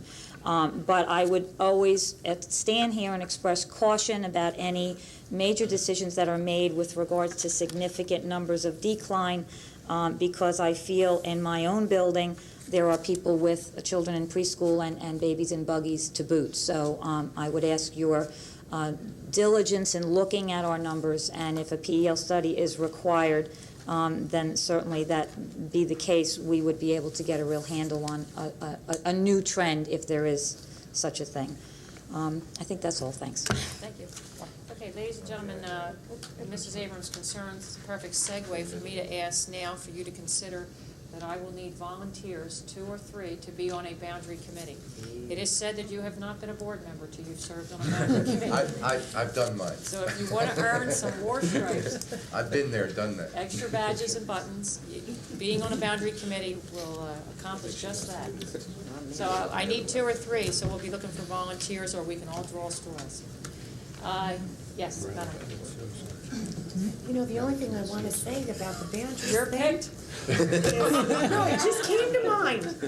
I think we had this discussion last year, and I think we did tell the community that we were going to get around to forming that committee. You're right. In October of this You're year, right. so we're still early. You're right. You can still have that job. No. Go ahead, Madam. Thank you. Judith Thomas, Hatfield Township. I would like to briefly reiterate the request which was already granted for the breakdown of the classroom sizes by school. Dr. Sugar did an excellent job earlier this year, and I think that will give us a true picture of what is going on in the classrooms. I have a few comments about the decrease in increase, and that was an excellent point that Mr. Sherpinski had, that yes, indeed there are not as many students coming here, or some are leaving. And I'm wondering that could that possibly have anything to do with the fact that administrators are leaving in droves. The sky is not falling this week, and there is a pause, but it should not lull us into a sense of false security. If I all remember 2 years ago, and I would like everybody to just take a moment and remember Fred Schmidt, the head of personnel, who resigned in a very upset manner and predicted the exodus of administrators, which was followed. Last month we lost, or just this month, two excellent people, Mrs. Mary Kay Feely, who was one of the star teachers and administrators in the school district. I still don't know how we let her slip through our fingers. And then that was followed by Mr. Nyman. And it just goes on and on and on. The next thing we will hear probably is that Dr. Bose is leaving. I wouldn't be surprised. So who is going to be left? I'm sure that there is a serious reason. I just can't imagine that this is all a random phenomenon and we are just observing it. And I'm sure there is an explanation for it. But I know that you are all looking for a positive message, and I have one for you. I think it won't be long before the current system is collapsing, and we will have to have a totally different leadership in a new system, because I don't see the system here. It just things are happening without the system. So I think everybody just should hold out hope that things will turn for the better. Thank you. Thank you. Yes, ma'am.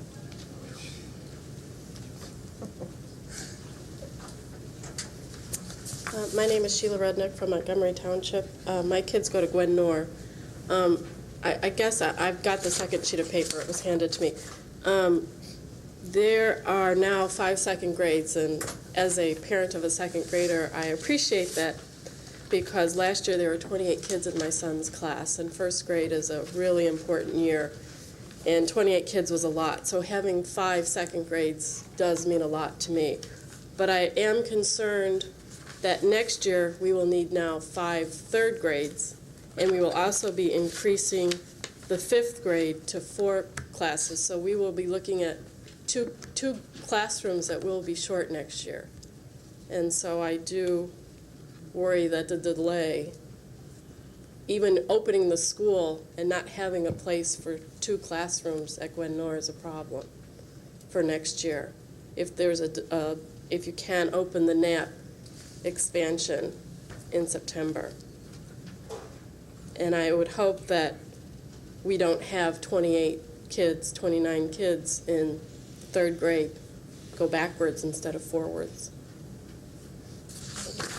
Sheila, we didn't get your last name, and we need it for the record. Rudnick. Rudnick? Yes. Thank you. Thank you, ma'am. Anybody else, please?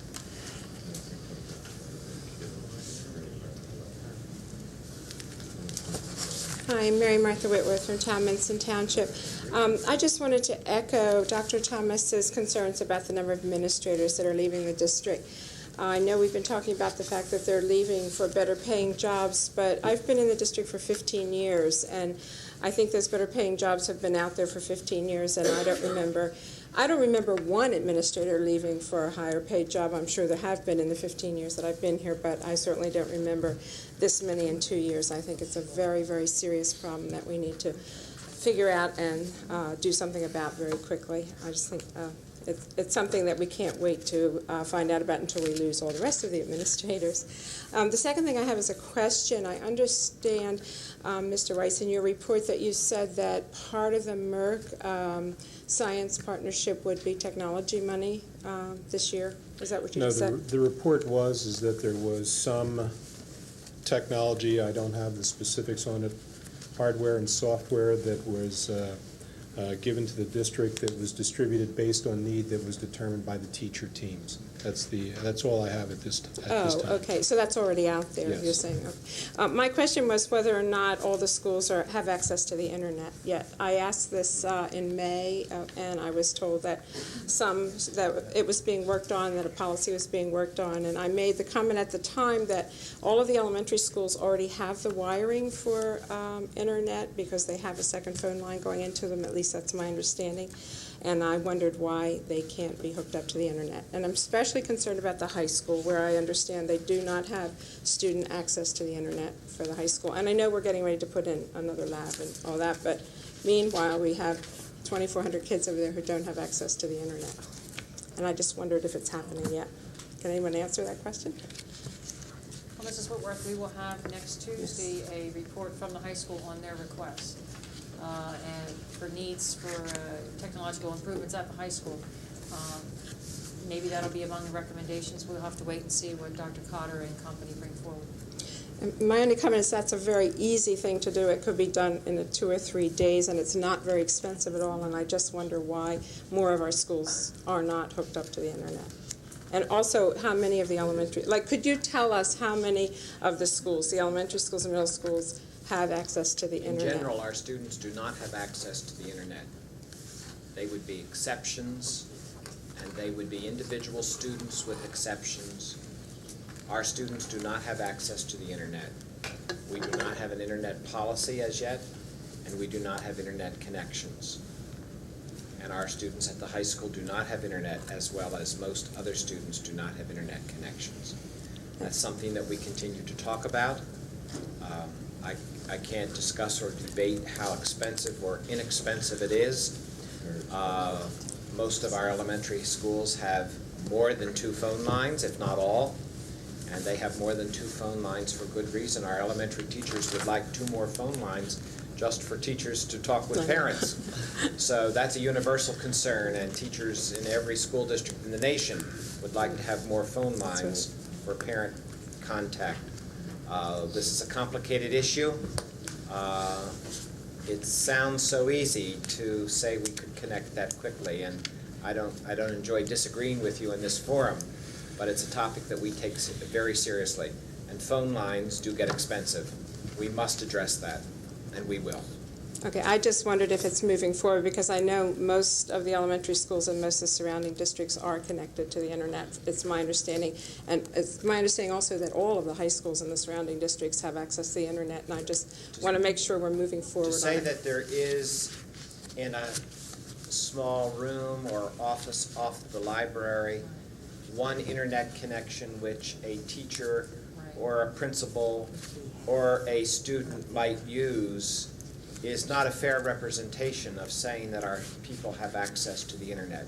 Yes, several of our schools have that circumstance, but in general, our teachers and our students do not have free availability or access to internet, and I think we all understand that. So what's the next step then, Mr. Weir, for it to move forward? The next step on Tuesday night will be to hear what the recommendation is regarding the high school. Right. And to discuss that. After we discuss the high school and look at the costs for that and the implications for that, we need to look at the 3 middle school. Our commitment was to look at the 3 middle school libraries, hopefully in October. And we'll take it one step at a time. I shouldn't, in this conversation, lead you to believe that we're going to be recommending immediate access to the internet on Tuesday night for North Penn High School students. That would be misleading for me to make you think that. We need to give that more study. We're going to be recommending on Tuesday night to put 56 workstations in the high school library for students. If that happens, if that is approved, the equipment put there would be capable of an internet connection. How soon that internet connection comes to be is the next level of question and decision. I think that's the most complete, fair answer response I should make tonight. Thank you. Thank you. Anybody else, please? One moment. Go ahead, Mr. Taylor. I'm Bill Taylor from Lansdale. This may be a blip on the technology question, but I had until the other day when my source, who I'm sure doesn't want to be named, told me that things are upside down. It's very hard to get at a computer in the high school, especially if you happen to have only one study hall per cycle, are involved in a sport, and a few other activities. The computers are such as the ones in the library are just not available, I'm told. before school or after school. Teachers, on their spare hours, staff various labs, but if the student doesn't have that time, it can't be done. Now, it'd be kind of strange if we are talking so much about going further in technology and this one area we haven't covered. My deeper question is, do we have a way of checking what our percentage of use is of our facilities? Do we actually know what we're getting back for return from what we have on already? It seems like this is, I hope, just a quirk. And it also came to mind from the presentation at Back to School Night in the high school. 3 teachers specified that they had requirements for work that had to be done through a word processor. They then were very quick to say, we do not say you have to get a computer for your student. We have computers here at the school. And you see that it's a beautiful little, it's not even, maybe not a catch-22, but it's a catch.022. Is there anybody else who wishes to go the first time? Yes, Mrs. Penman.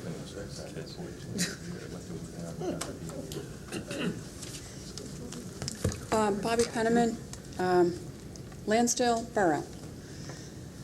And that's a change for me. I used to say Tomanson Township, and now I'm in Lansdale Borough.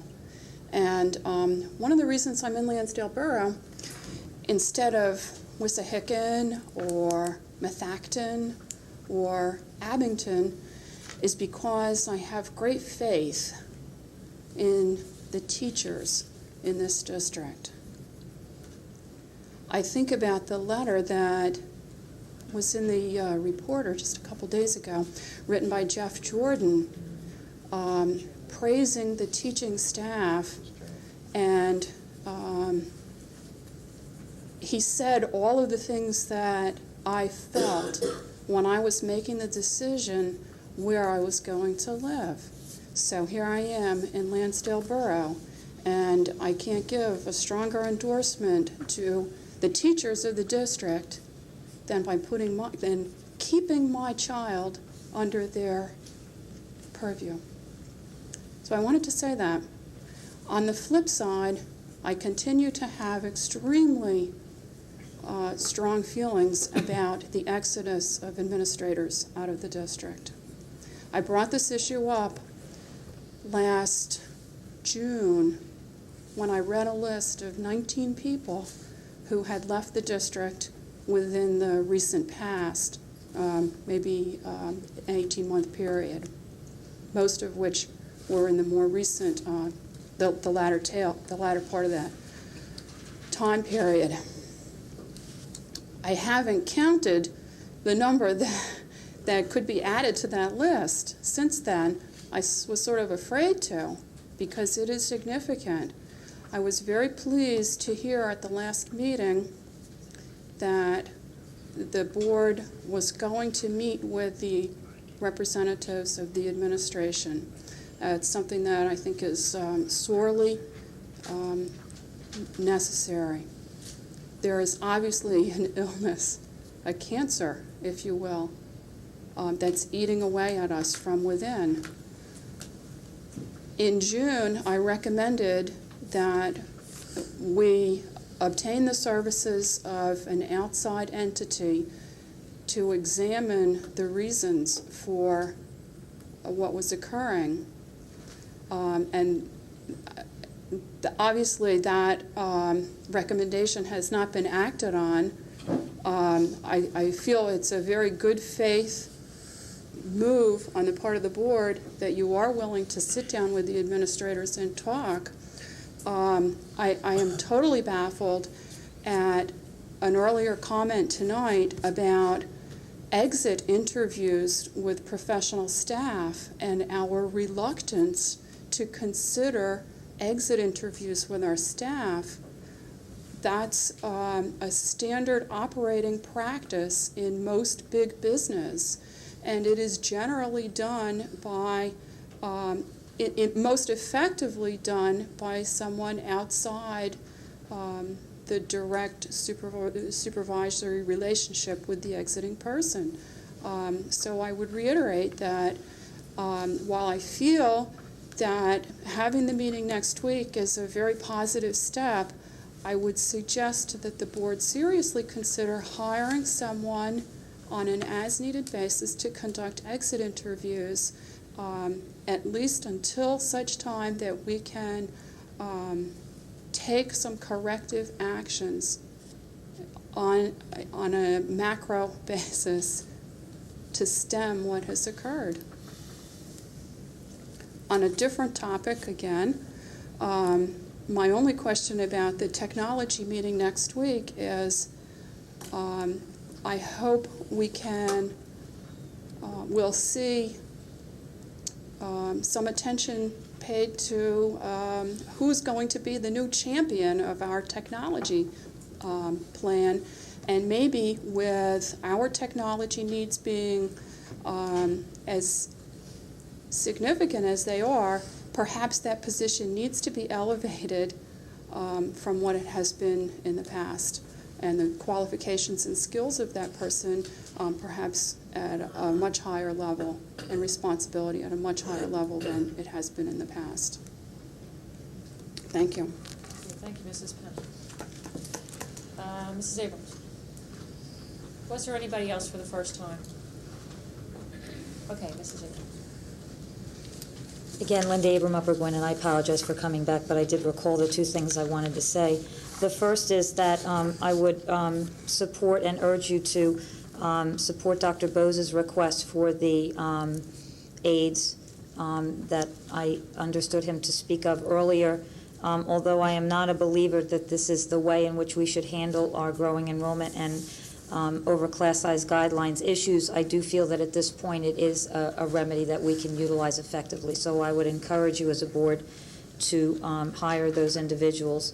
I would also like to sort of reiterate what Mrs. Penniman said, and I failed to do this earlier, and this is very important to me as an individual who I think has invested a lot of time in this district. I would urge you as a board to meet with the NPAA, all of you, to address some of the issues that are going on. And I, too, have tremendous concerns about the number of people that are leaving. We were blessed at Gwyn Nord to receive a wonderful principal, but I think we are one of the fortunate ones, not that others don't have good principals, but our transition was very smooth and effective, and it's gone very well. But I am concerned about the numbers of administrators that are leaving. And I, too, would say that I believe that we need to address the fact that this not only affects the people that are leaving, but it obviously affects the people who would ever be interested in wanting to come to work at North Penn. And I know many people feel, and I certainly to some extent agree, that many people still do want to be here in North Penn, come here to North Penn, because we still have a tremendous district. But I hope that we can say that in another short while, and we can stem this tide before too many more leave. So I'd like to support that meeting with the board, all of you, and the NPAA. Thank you. Mrs. Baker, are we done with audience and citizens? Mr. Taylor again, and then Mr. Shapinsky after him. This is to the question of exit interviews and turnover and confidentiality and personality. Somehow or other, we, not being members of the board, yearn for some security as the year goes on that we made the best possible choice. And then we hope that when it turns out that the board, for some reason, or some part of the board, is not up to handling whatever a particular problem is, or messed it up, there will be some way of knowing that they are taking care of it. But all of this is clouded by the fact that you have to protect confidentiality. So if you were to have exit interviews, that material would still have to be private. But on the other hand, that's what the public wants to know most. And lacking that, we go by rumors, and sometimes much more material stuff than that. I know for a fact that at least one resignation letter that you have specifically says why the person is leaving or left, and that those reasons, as far as I can tell, were perfectly evident to anybody watching a TV program or being at one of these board meetings. This is one case. Now, I don't know about the others. Now, you have a problem. We are going to be unhappy as long as this keeps on going on. But there's no real way you can turn around and win. But you can reduce the amount by which you lose. And what you're going to lose is face. You just got to keep quiet sometime, because that's what's been entrusted to you in terms of all these personnel meetings you have. This is like one of these James Joyce novels, isn't it? Just, you end up. Thank you, Mr. Taylor. Mr. Zerfinski. Vince Rapinski, Talmadge Township. I didn't plan to speak twice tonight, but since I heard some of the other comments, I would like to. It's on the topic of administration, and I'm glad you're moving forward to meet with the administration, work out some of the problems.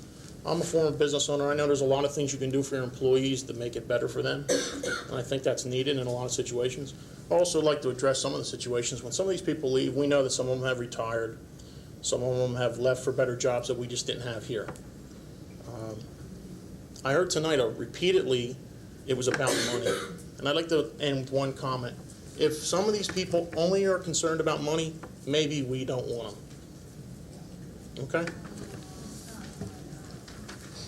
Okay, anybody else? Okay, ladies and gentlemen, thank you. Mr. Knight, could I just close with one thing, please? And I read Mr. Jordan's letter in the paper yesterday, too, and, you know, I was very assured that, as a parent, that the teachers are there. But the flavor of the letter gave the impression that the teachers never go anywhere. And I just want to remind the public that not only have we had a string of administrators leave recently, but this board to date has already hired 76 new teachers. So, and that's a significant number too. But the issues surrounding the teachers that have left and the teachers that have been replaced, for whatever the reasons that they choose to leave this district, I'm not sure that all 76 people that left were leaving because of low morale and some of the issues that have been stated in regards to the administrative level. And I'm not trying to separate the two because, or say that there isn't a problem, because I do think that there are some issues that certainly do need to be addressed through our sessions with the NPAA coming up. But I just want everybody to try to keep things in perspective. Mrs. Krieger, if I could just address your statement. We did hire 80-some teachers, but many of them were brand-new positions that the board created, and many of them were because people did retire. No, I did say because of retirement and other, right. I mean, many of them left for different reasons, but, you know, there was a significant number of teaching positions that went out of the district in June. A lot of the positions that we did replace did replace, yes, some of them were retirements, but many were new positions that the board had created. Because of growth. Yes. Well, sure, but it was still a large number, right? Okay, Dr. Bose. Recommendations. We'll begin with the recommendation for the board to approve discrete trial training in the amount of $37,800 for a student whose name is on file in the Office of Student Services. So moved. Second. Motion by Krieger, second by Schilling. Board questions to the left? Just one. Dr. Hassler, how many to date, how many contracts do we have, or discrete trial training agreements do we have? 3. Thank you. That's all. Further questions? All in favor would say aye. Aye. Opposed would say nay. Thank you. Recommend approval to employ student English department audiovisual aides, student science department laboratory aides, and stage crew for community-sponsored events at $5.50 per hour. So moved. Second. Motion by Mosey, second by Whites. Board questions to the right? Dr. Bose, let me ask you this. So there's some of these community-sponsored events where there's reciprocation by organizations for this also? Or are we talking about our own?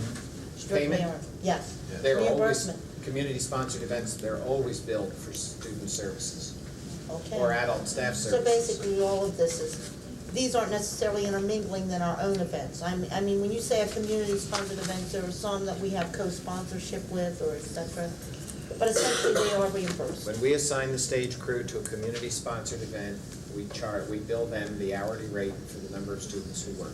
Right, just for clarity, for everyone to understand. To the left? How many students are we talking about? I can only speak about the past.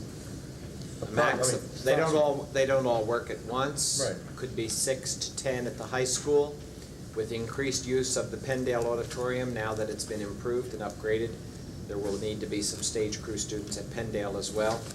So maybe 6 or 8 total of 20 max. Okay, But that's they all. certainly don't all work at the same event. I just want to know approximately how many students we were talking about. Thank you. My only question was that 20 max this year is great, but due to growth, is this something that we put in every year into the budget? Yes. Okay. And I ad-libbed the answer 20. Okay. I don't have the list. Can you recall 20 to mind what we budgeted for this? No. No budget for this. Yes, he said we did. Oh, we did? Mrs. Krieger, if you go back to Mr.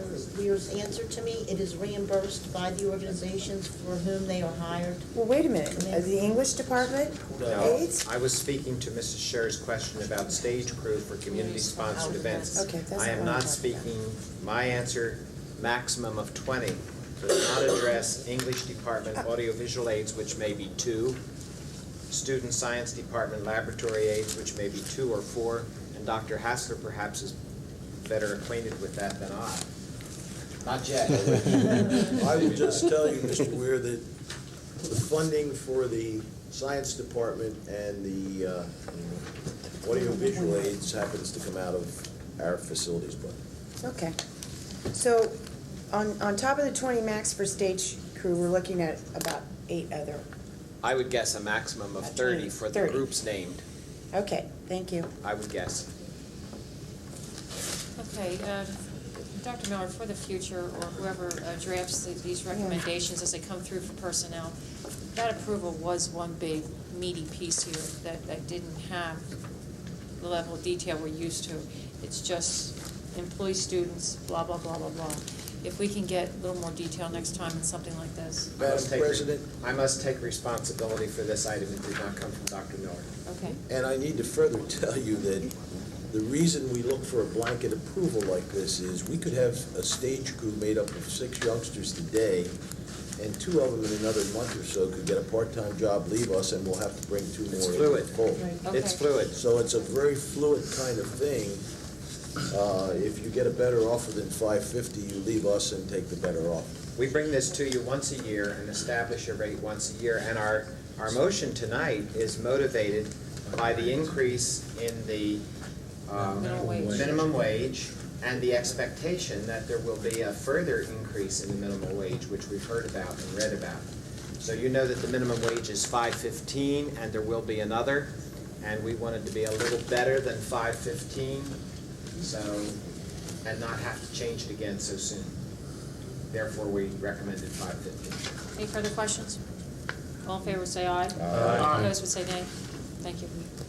I recommend approval for a contract with Turning Point for 2 drug and alcohol specialists in the amount of $62,000 paid through the drug-free schools grant for the 1997-98 school year. So moved. Second.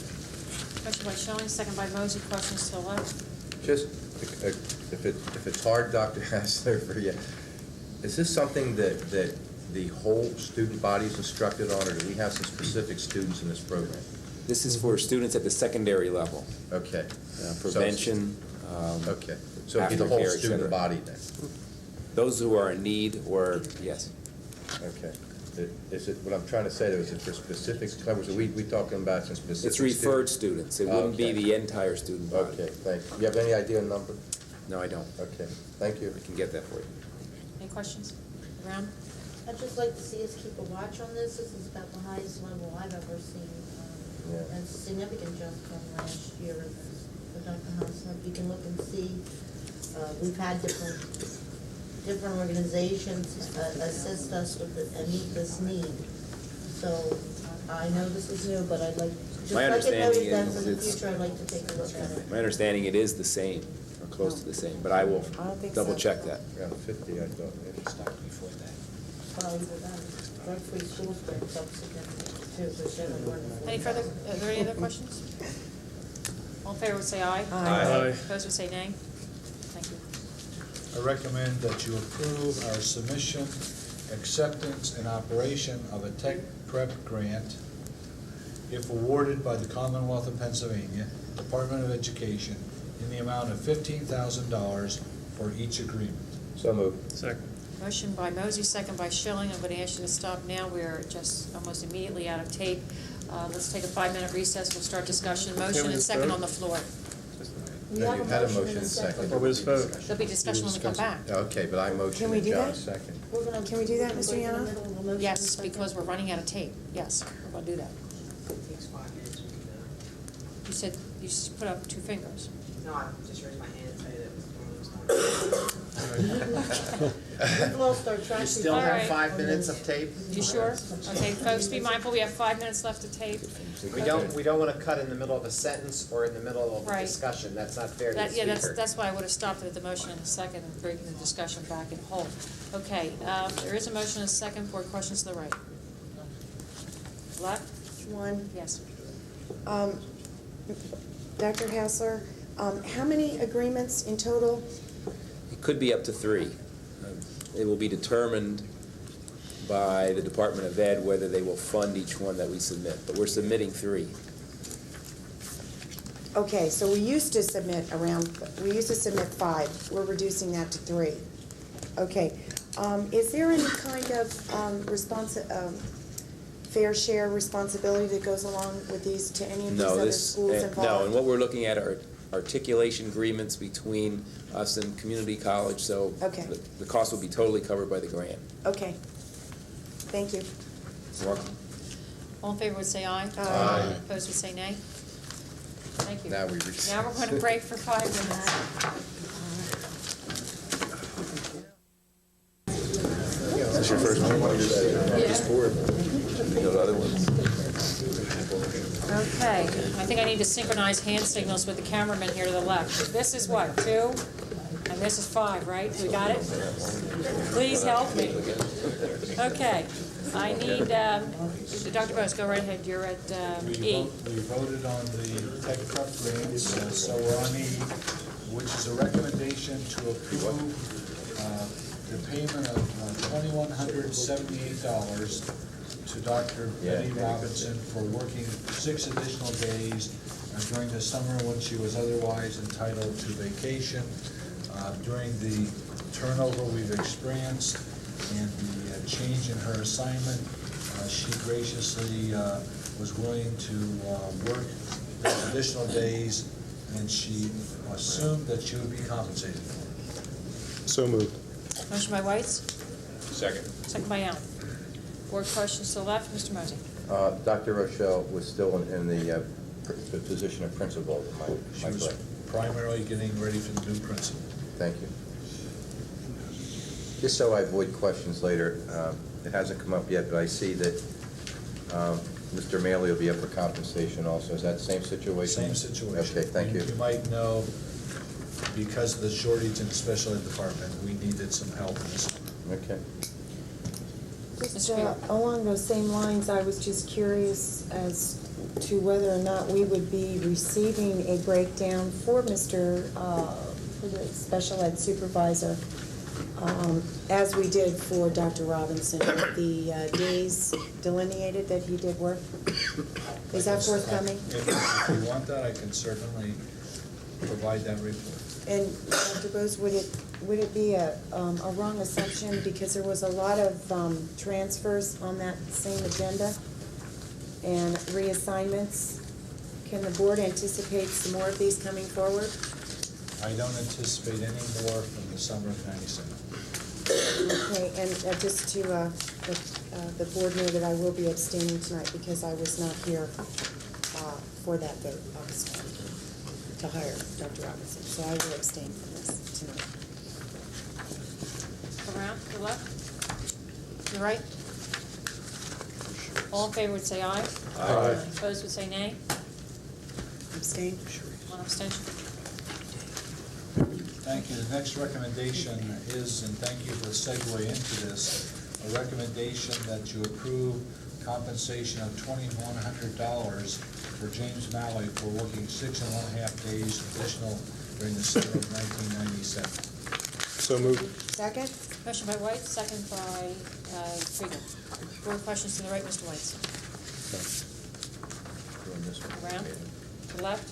I just want to thank Mr. Malley for applying for the job permanently. He's a great asset, and in addition to our staff there. Thank you. Mrs. Hatfield, I saw you look. Did you get it was Whites and Krieger? Yes. First and second. Okay, all in favor say aye. Aye. Opposed would say nay. Thank you. And the next item is also on the addendum list for you, a recommendation to approve the employment of Jean Marie Reese Mason as a supervisor of special education at an annual salary of $68,000 at an effective date to be determined, and that means I'm working with her current employer about a departure date. So moved. Second. Motion by Krieger, second by Mosey. Board questions to the right, Mr. White. Around, left. All in favor say aye. Aye. Opposed would say nay. Thank you. Recommend that you accept the gifts as listed to the school district from the donors in the amounts so noted. So, Second. Motion by Mosey, second by White. Questions to the left, Mr. Mosey. Around, the right. I'd only add that it would certainly be a treat if you'd all take the time and come look at the mural at North Wales Elementary. it's on the paper. I'm a little partial, but it's gorgeous. Isn't it beautiful? Thank you, Dr. It's on Roberts. the paper. All in favor say aye. Aye. Opposed would say nay. Thank you. Personnel now. Recommend that you approve 3 professional staff appointments and 25 support staff appointments as presented on BA-4. So moved. Motion by White, Second. second by Allen. Board questions to the right, Mr. White. None. Around to the left. This- Go ahead, sir. I'm sorry. I didn't know if you were starting here or with that. Go ahead. The 3 teachers that we're nominating, Martin, Oppener, and Strubing, they are part of the 4 that we approved last week? Yes, sir. Okay. We have one more to go. And I see we're hiring 9 team readers. What level, where do they work at? Elementary, high school, middle High school? school's right there. Oh, I'm sorry, I'm sorry, they're all at the high school, okay. It's an increase. How many does this bring what does it bring the total to now, the team readers? The theme readers that you see here are the theme readers that we have hired for the year, Mr. Mosey, and they work at different times for a different amount of hours, whenever they work as they are needed. But they are additional to what we have, these are new hires. These are the only ones that we have. They're Me- rehired every year. Oh, okay, I thought they were new and over and above, okay, all right. Dr. Thank Miller, you. theme readers are a total budget amount of how much on the year? I can check that for you. I have my budget with me tonight, so I can look that up for you, but I think it's somewhere around between $6,000 and I $9,000. believe it's $8,000. 8,000, well, I was close. I'm pretty certain it's there. I know. It was a controversial issue, Here it as a matter of is. fact, we never went back. It's $6,000. Was it 8 previously? 4. You mean 8 in the original budget? I Yes. don't know, 'cause Okay. but it is Original 6 budget now. was submitted as 8. Alrighty, all in favor would say aye. Aye. Opposed would say nay. Nay. Roll call, Mr. Ray. Mr. Allen? Yes. Mr. Clemmons? Yes. Mr. Hill? Yes. Mrs. Krieger? Nay. Mr. Mosey? Yes. Mrs. Scher? Yes. Mr. Schilling? He's absent. Is left, excuse me. Mr. Whites? Yes. Ms. Mingle? Yes. Thank you. Mrs. Seven. Hatfield, please note for the record that Mr. Schilling left after the time of the break. Thank you. Retirement recommendations. So there are 2. Recommend you approve the retirements of 2 professional staff as presented on item BA-5. So moved. Motion by Whites, Second. second by Allen. More questions left? Dr. Bose, you said 2, Resignation. Retirement.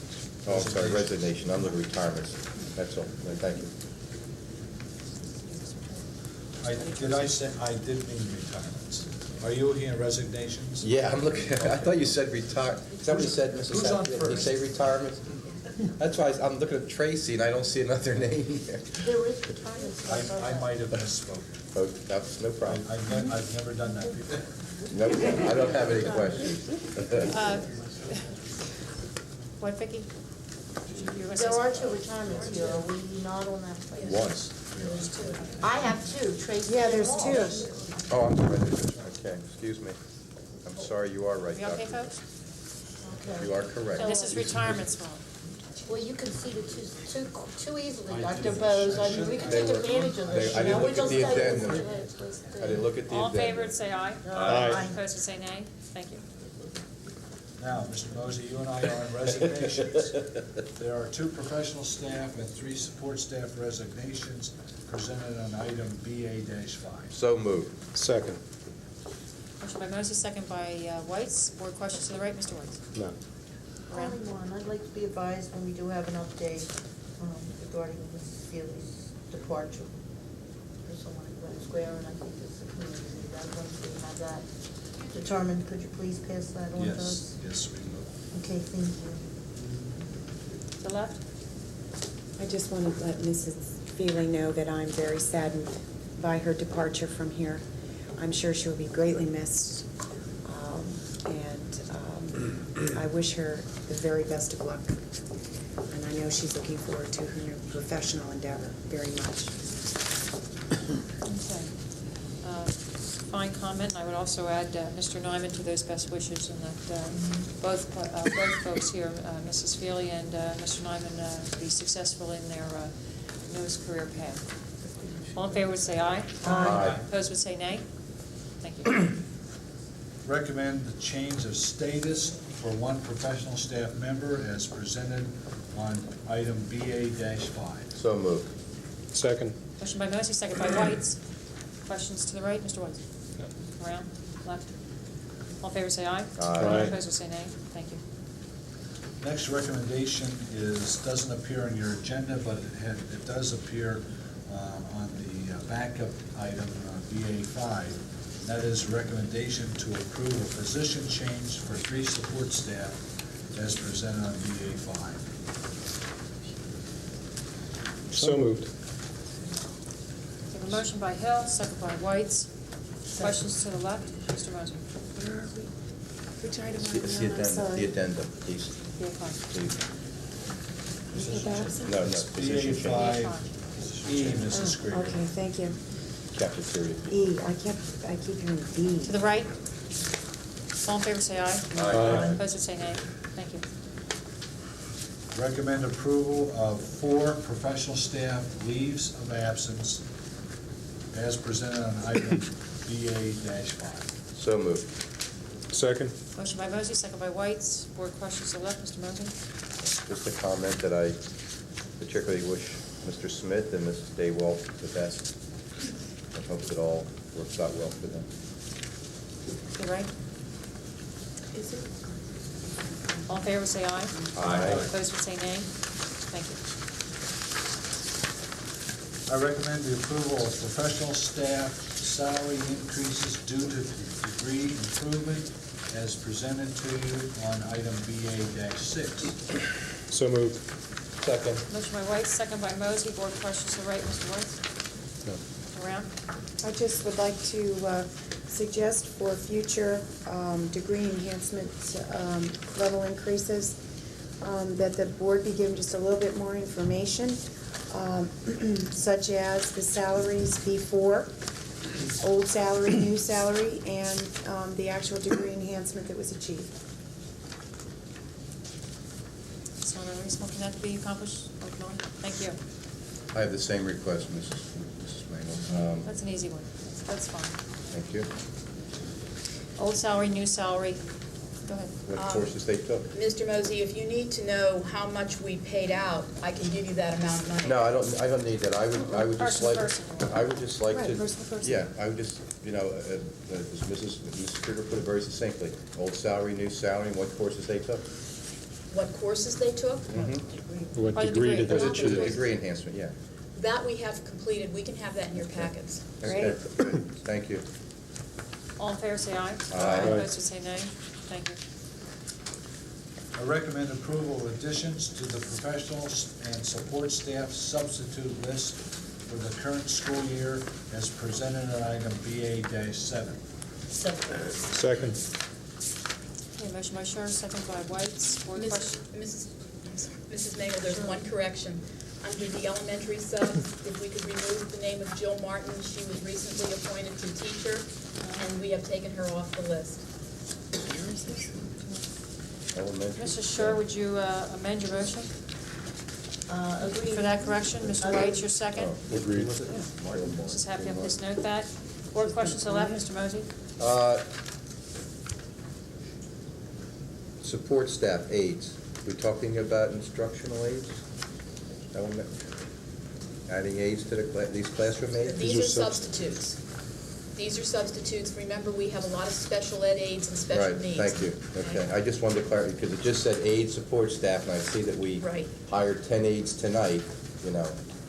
I just want to make sure that we're not going to 14, really. I mean, it's getting confusing over here. Okay, these are strictly, more or less special ed aides, substitutes. They're for any aid classification other than classroom aides. We don't have Okay. substitutes for those. Thank you, thank you. All in favor, say aye. Aye. Opposed, say nay. Thank you. I recommend approval of additions, changes, and deletions to the extra duty assignments for the 1997-98 school year as presented on item 116-97. So moved. Second. Okay, motion by Mosey, second by Sharp. Board questions to the left, Mrs. Reedy. Oh, wait a minute. Sorry. Well, I had I have to raise my. I have my finger on. I She's just, going like- I would like just Dawn like to was. compliment, because there's some people that came before the board a few months ago and were complaining about not opening up some of these hiring practices to the outside, and I see in the last couple of these extra duty assignments, we're starting to bring more of the citizenry into the schools. And I see quite a few names on here. Just looking at, there's probably about 10 people here that are, as they put it, are not regular school district employees. So whoever's responsible, Dr. Hassel, your name's on here. I would just like to commend you for addressing that. Dr. Miller. It says Dr. Hassler's. You interviewed them all, too, didn't you, Bob? They're good. They turn out good. We win, yes. Are you done, Mr. Yes, White? thank you. Go ahead, Mrs. Reedy. Just two items. First, last person on the bottom there. Going from, and I'm just reading this off the page, she was the assistant for the cheerleaders at the high school, the assistant coach, making 2001, and now she's moved to the head coach for the cheerleaders at the high school, and she's gonna make $35.58. She goes to group 5. Well, how many different groups are there? 9. I believe 5. Is that the top level, No. 5? No, 9. There's 9? 9, think isn't so. there? Yeah. I think there's 9. There's 9, isn't there? Yeah, 9 There are a groups. lot of levels, yes. Yeah. But this particular extra duty position, that is the classification for that. So that classification isn't going to change, become higher number. No, it won't change unless it goes to committee for review, and then it would be brought to the board. Okay. It's just, okay, and number 2, any ideas, Dr. Hassler, when you will be making the recommendation for the girls soccer coach? I was hoping you'd ask that. I bet you were. We have the answer for this one. There were interviews by a committee of community and school people last week, and final interviews this coming Wednesday. So hopefully at our board meeting in October. Could you please forward in our packets tomorrow, Dr. Hassler, the names of the individuals serving on that search committee, please? Sure. Thank you. And I'm going to support this tonight. And the You're laughing, but I have a very good reason. And the very good reason is because of the increase in the number of community members who are now being given the opportunity to come in and share their expertise here in our district. So I will support it tonight. Very good. Anything else on the left?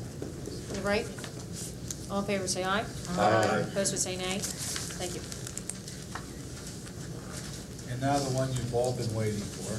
I recommend that you approve the addition of 10 teacher aide personnel for the 1997-98 school year, effective immediately.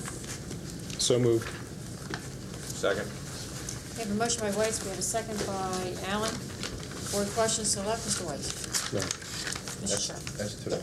That's to the right. I'm trying to, you'll have to forgive me if I'm making any mistakes as I've gone through this. I mean, we've sat here and conducting board business while I attempt to digest the small figures here. Wish I'd brought my magnifying glass with me. But what I would like to have answered is the placement for 10 aides, because as I'm looking through this chart, I'm not seeing anything close to that kind of level of need. It would be 8, Mrs. Shear, immediately, with 2 held in reserve. I did not bring those assignments with me. I will be glad to send them out to you all tomorrow. Well, we're sitting here being asked to have a vote tonight, and I appreciate that, Dr. Bozick. Well, I'll go to the office if you don't mind waiting. If you can't vote without knowing, then you have it. Thank you. There it is. Bring it to a question. But I know that I've had a discussion,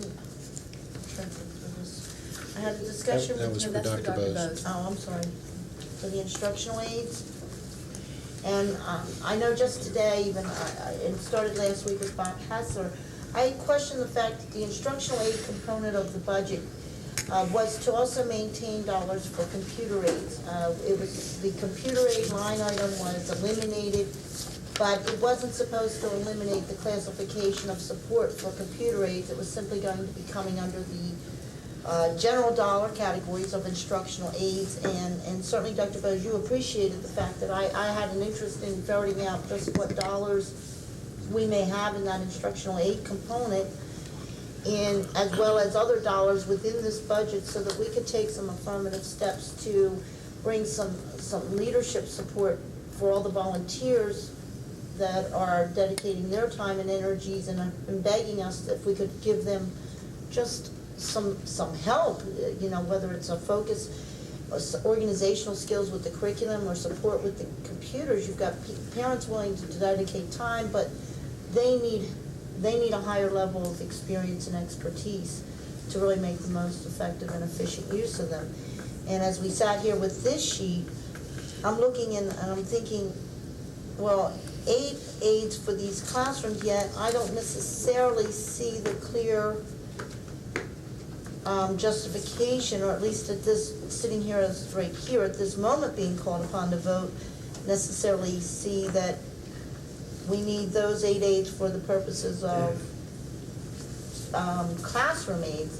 And I'm only doing this because I have a really protective nature that if there's a greater value in the computer aides department, where we have absolutely nothing really to back up the volunteers that we have dedicating their time, I'd like to have that all put together for me first, or at least reconsider the numbers that you're talking about, 10 aides at this point in time.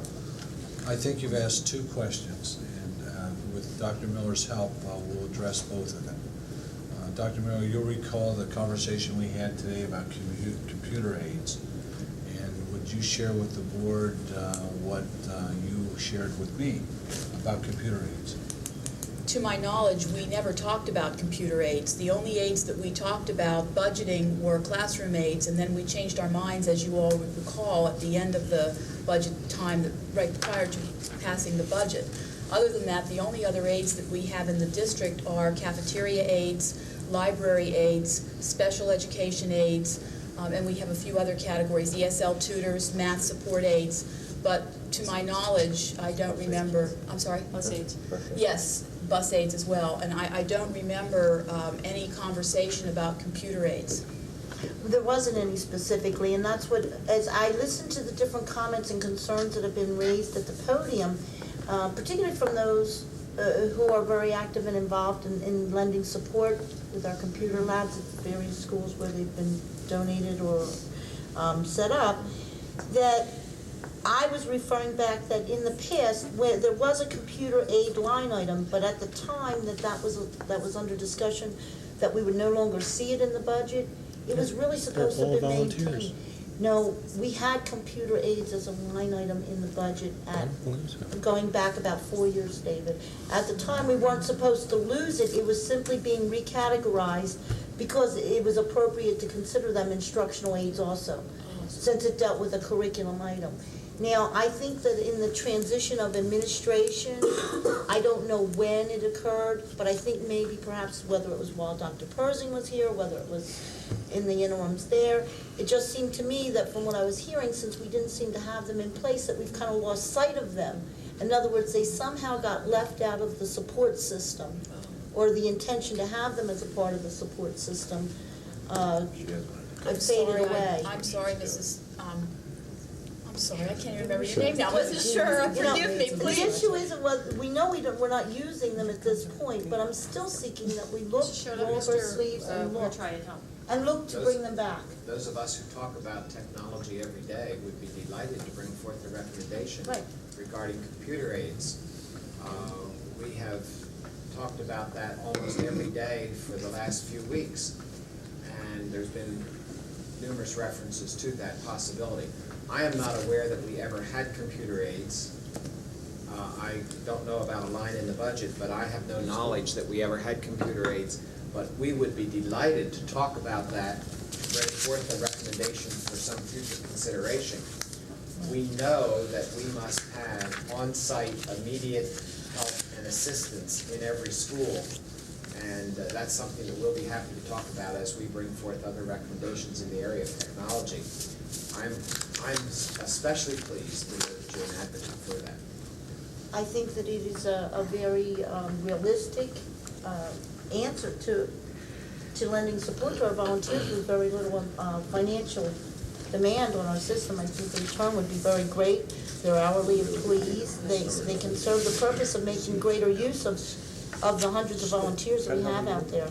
But to the issue that's here, Dr. Bose, I need a clearer explanation on this need. I will be glad to share that with you and send you all this report tomorrow, so if you don't want to make notes or if you can't read your notes, I'll still send it to you. Bridle path, 1 in the 4th grade. Gwen North, 2 in the 5th grade. Where was that, Dr. Bose? Gwen North. Thank you. Gwynedd Square, 1 in the 4th grade. Hatfield, 1 in the 6th grade. Culp, 1 in the 5th grade. Nash, 1 in the 3rd grade. York Avenue, 1 in the 3rd grade. That's 8.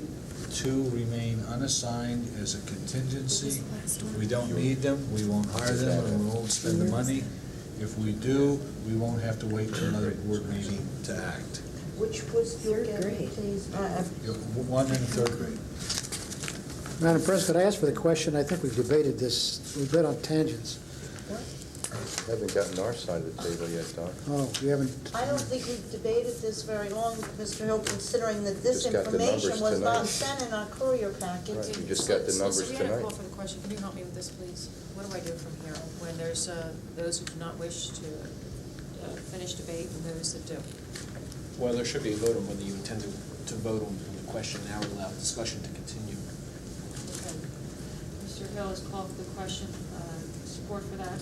Is that what I asked for? Yes, yes, for support for that. Support for that. Mr. Mosey? I only had one question. No, do you Oh, support support? that? No, Or do you- no, I don't. You want to cut discussion, is what you're saying? Mr. Allen? If this side had spoken, I would agree, but it has not, so I will not. Mr. Clemens? No. Mike? Mr. Hill? Yes. Mr. Allen? I'd say no. That closes that up. Continue, Mrs. Sherman. Thank you. Actually, I'm trying to remember where I Before she placed goes, this. can just Dr. Bose for clarification, go through that one more time? Yeah, I got sure, lost thank at you. the end. Sure. Bridle Path, 1 in the 4th grade. Gwen-Nor, 2 for the 5th grade. Gwynedd Square, 1 for the 4th grade. Hatfield, 1 for the 6th grade. Culp, 1 in the 5th grade. Nash, 1 in the 3rd grade. And York, 1 in the 3rd grade. Nash was 1 in 4th or 3rd? 3rd.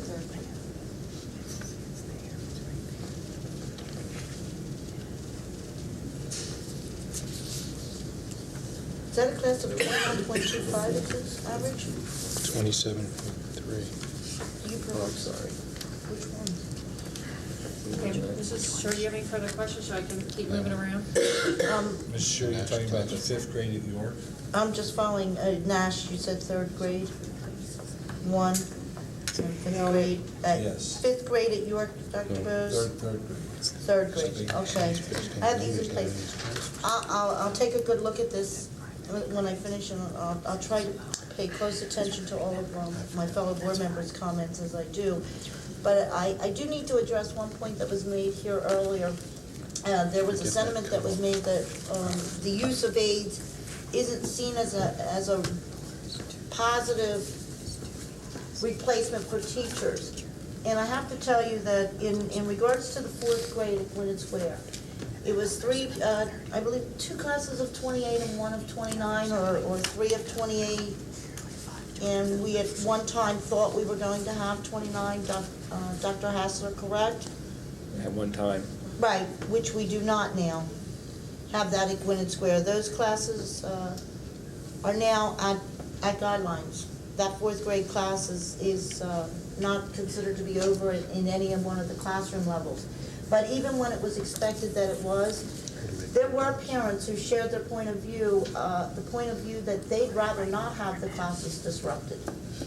And they themselves felt that having a class of 29 was a better solution than reorganizing the students, as well as the impact by taking away the art room and losing the art room for the use of the entire student body. So, there isn't just one line of thought on that in regards to the various perspectives I've heard. There are some that see this, or even just maintaining the status quo as it started out to stand. And I don't think that we should be making assumptions. Those who were happy with the situation didn't begin to react until they heard that there might be another 4th grade teacher added, and at that point they began to evaluate what that was going to mean to their children and what it was going to mean to the overall art program by consuming that space. And I just wanted to pass that on for everyone to also consider.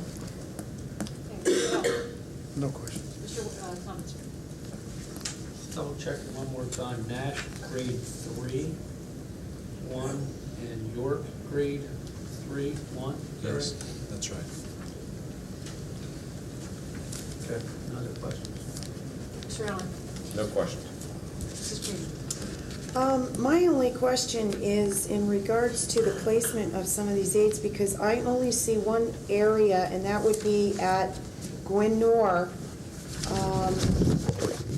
where we presently are placing these 2 aids because of 30 children in at least, I'm assuming, 2 of those classes.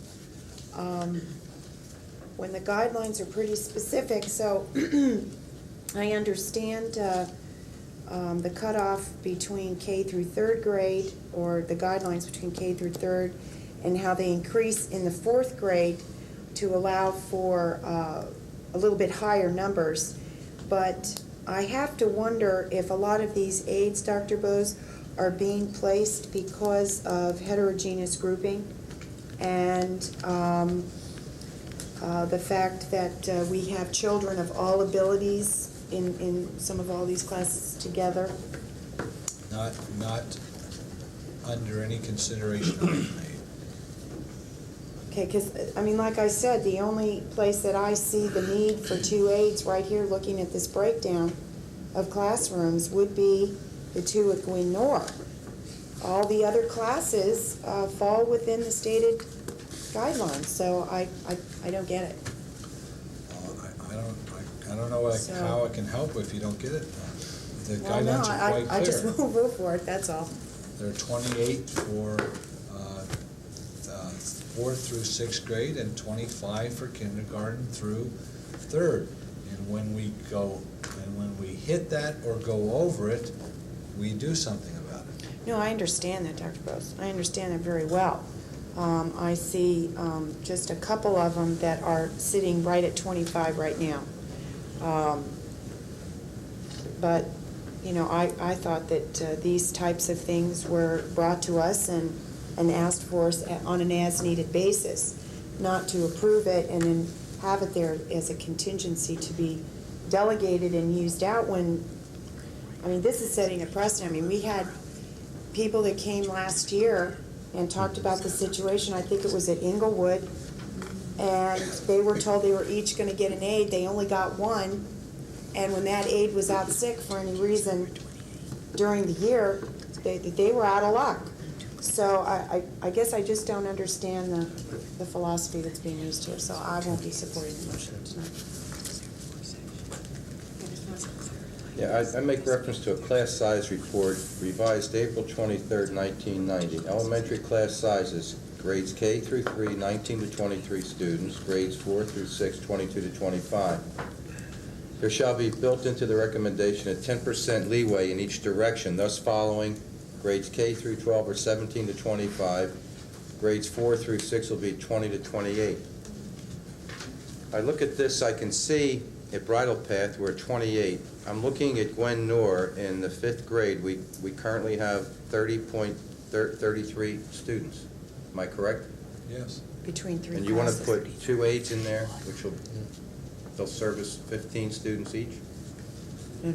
No, there are Two classes. 2 classes with 30 students and 1 class Okay. with 31. Okay, all right, We're going to fine. work with 3 classes, 2 aides, Okay. with 3 teachers. All right, then the only other question I have, Dr. Bose, is I get down to Nash.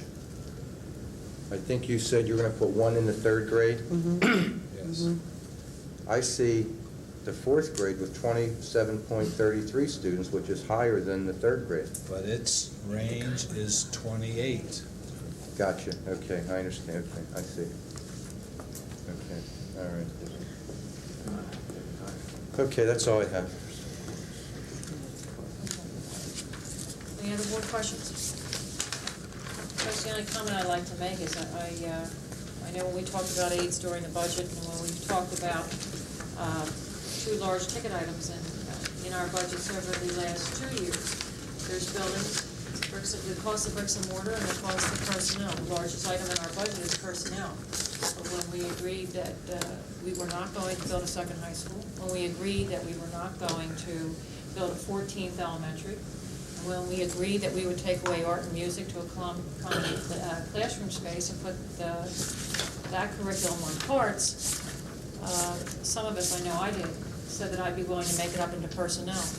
For considering all that in the equation at this time, since we saved on the bricks and the mortar, then we shouldn't be cheap with personnel. And that we could do more with personnel dollars this time around than we could do with building buildings. So I have been very much in participation with making giant savings over here and willing to spend on aids over here. The aids are costing how much a piece? They're approximately $12,150, a little less than that. For the 9 months of school? Yes, it'll be less than that because these aids are starting later. Okay.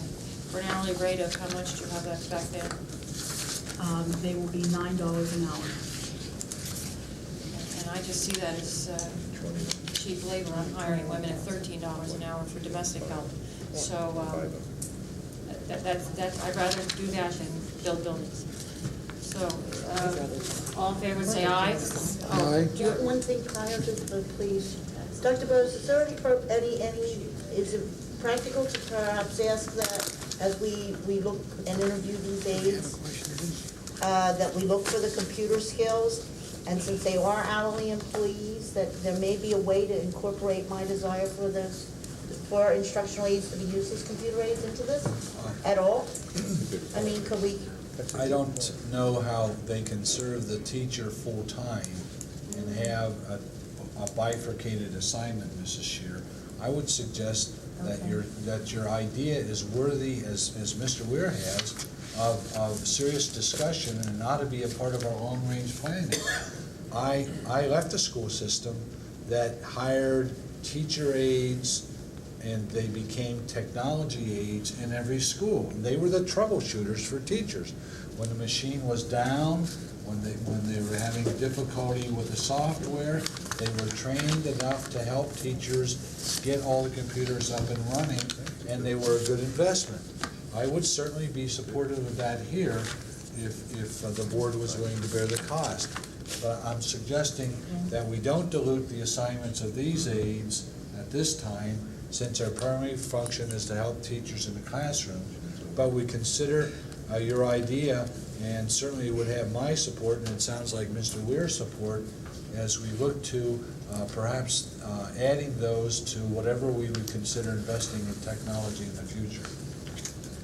It's a good idea. Dr. Bowe's not even maybe hiring separate aides, but perhaps in looking at some of the requirements to see if these people have some technological background, which could serve the teachers. Because as we get more technology into the classroom, we're going to have to address it. I wouldn't consider that a disadvantage to anybody, right. Mr. Mosey, who's a candidate for these jobs, and obviously will enhance their likelihood to get a job. I think it's a good point, Mrs. Shear makes. All in favor, say aye. Aye. Opposed, would say nay. Nay. Mr. Allen? Yes. Mr. Clements? Yes. Mr. Hill? Yes. Ms. Krieger? Nay. Mr. Mosey? Yes. Mrs. Scher? Yes. Mr. Weitz? Yes. Ms. Mingle? Yes. I have 7 voting yes and 1 voting no. Thank you. Continue, Mr. Beckwith. I recommend the board approve the student travel that involves 4 activities and present it to you on BA-8. So moved. Motion by Mr. Moses, second by Mrs. Scher. Questions on that? No question. Dr. Wright? All in favor, say aye. Aye. Opposed, say nay. Thank you. The next item is an information item about vandalism. It's a monthly report now that school's resumed, and it's presented for your information on BA-9.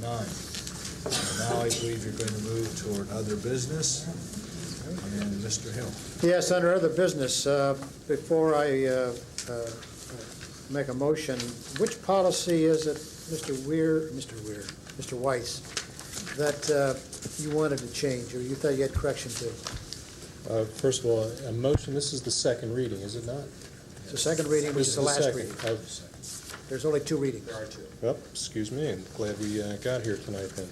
And my concern is with policy 9356, and it is in the first sentence. It reads, the district will confine long-term borrowing for capital improvements to existing facilities or for the construction of new facilities. My concern is with, 1, perhaps I misunderstood the intent of this policy, but certainly if there is any long-term borrowing and it is restricted only to capital improvements to facilities, then we are severely restricting ourselves in the use of funds if we want to use them for other projects, and perhaps the definition is in facilities. But for example, in policy 9354, in the second paragraph, the money, this is not in question, by the way, this is clear, at least in my mind. The monies in the capital reserve fund may be expended only for capital improvements. So one is for capital improvements, which could encompass anything that can be described as a capital item, whereas the confinement to long-term borrowing is confined not to capital items, but to facilities, existing facilities, or new facilities. If that is the intent of the policy, I can't support that, but if it is not the intent of the policy, then I think the language needs some clarification. Well, I think the intent of the policy is it says for capital improvements to existing facilities. The capital improvements can be anything. To existing facilities, it is qualified to saying capital improvements to existing facilities. Or for the construction of new facilities. Again, that's exactly what it reads, but I'm saying if you would go to, is a bus a facility? Is a bond issue for the purchase of computer equipment a facility? Again, it's only an issue of clarification to just make sure our intent is there, but the word facilities can clearly, in my mind, be restricted to buildings or improvement to buildings. That's my concern. I think the solicitor went through these, Yeah. didn't he, Don? Well, not only that, but Again, when I raised this question to Mr. Bartle when we had the first reading, he took that and had Mr. Taylor called me and said that he agreed there could be some confusion out. Now, Mr. Bartle is not here and Mr. Taylor is not here, and I had completely forgotten about it until this evening, especially since it didn't appear on the agenda. I'm not sure this can be resolved tonight. No, it can't. This relates to resolutions that were previously adopted by this board. You'll recall that these resolutions were adopted by the board prior to the development of policy. I don't know what Mr. Bartle or Mr. Taylor would suggest. Perhaps the word "to" could be within.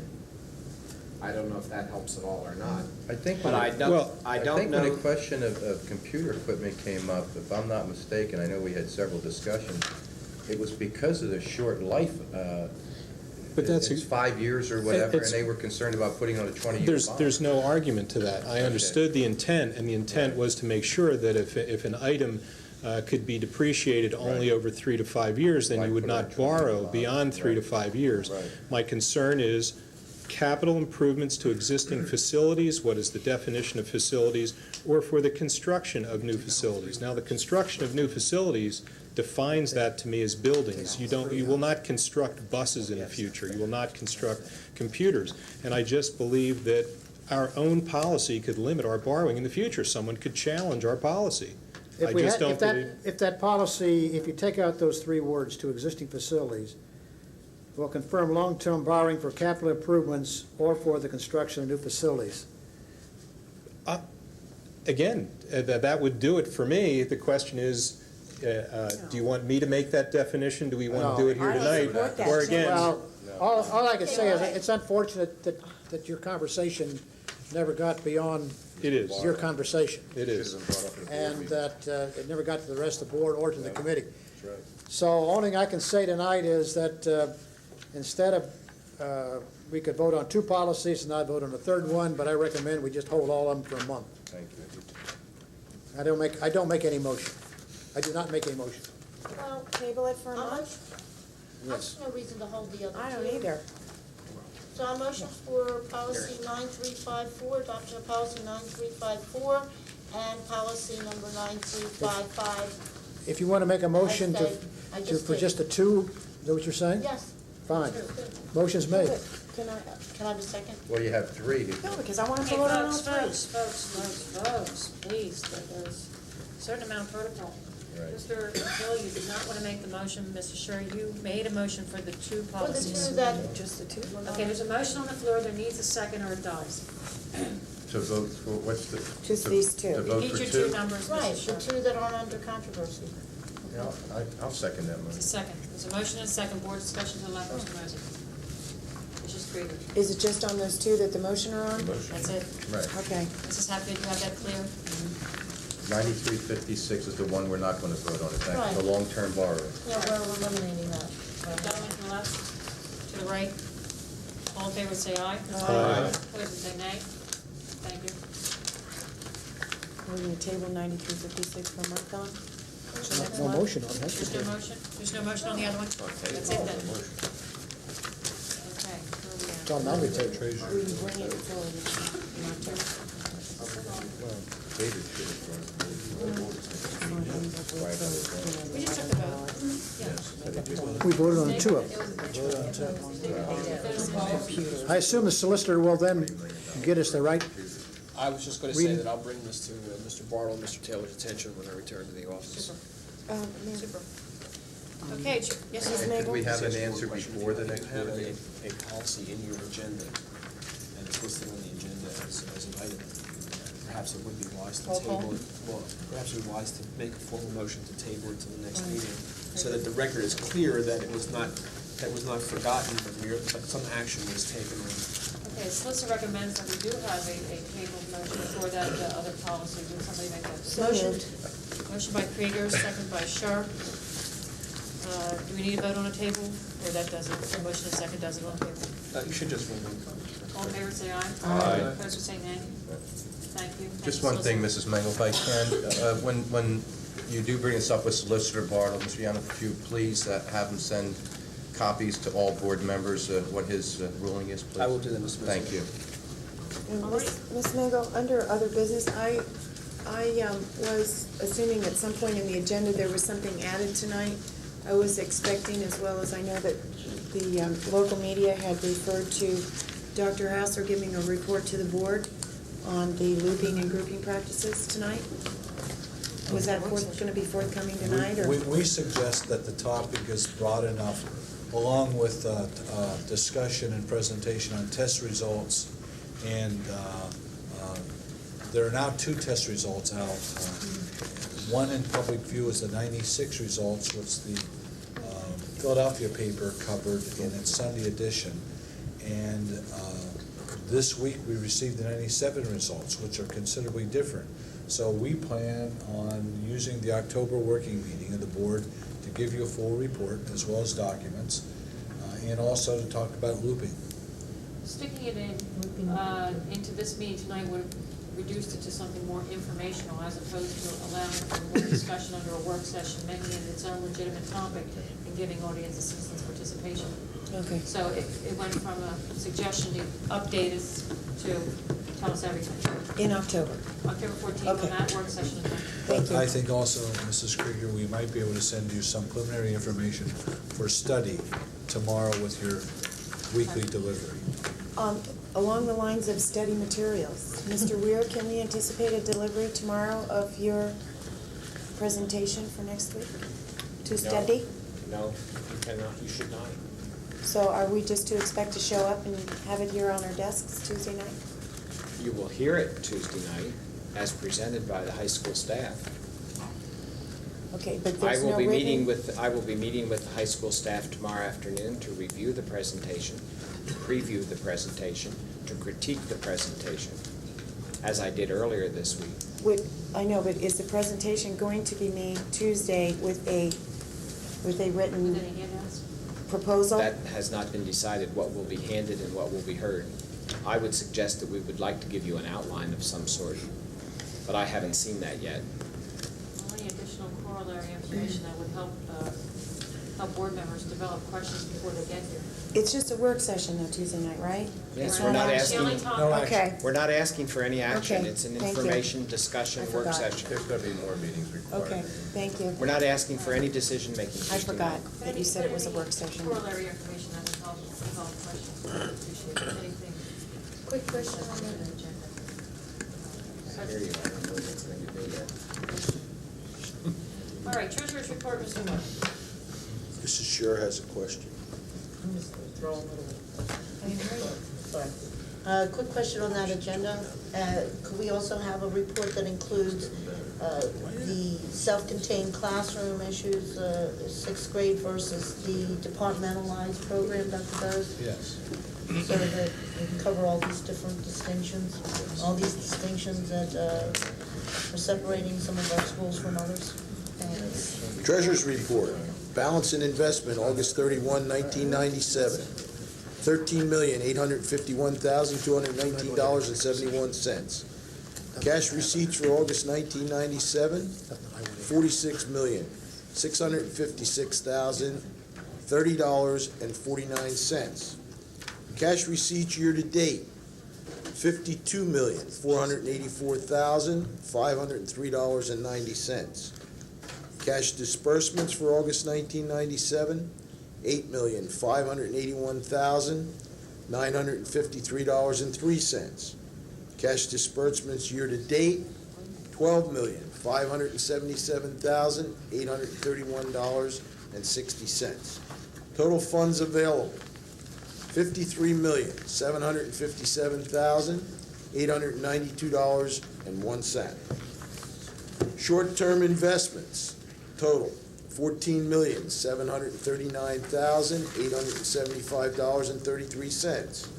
Long-term investments, $31 million. Interest-bearing checking account, $8,018,016.68. Total investments for August 1997, $757,892.01.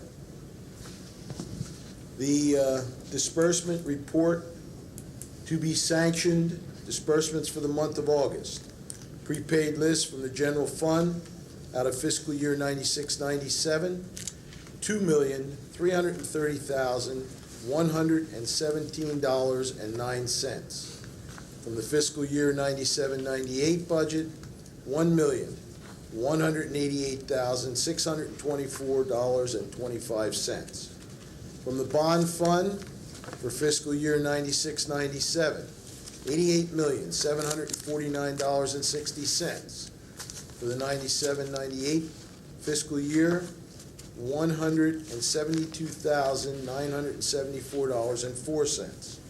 Payroll for the month of August, $4,622,614.68. Visa, $288.71. Other, $353.36. Voided checks, $37,888.53. Total disbursements for the month of August to be approved, $8,365,833.20. To be approved as, and that's sanctioned, by the way, to be approved, disbursements for the month of September from the check register, $680,304.85. Motion to approve the disbursements is read. Second. Motion by Hill, second by Mosey. Any more questions?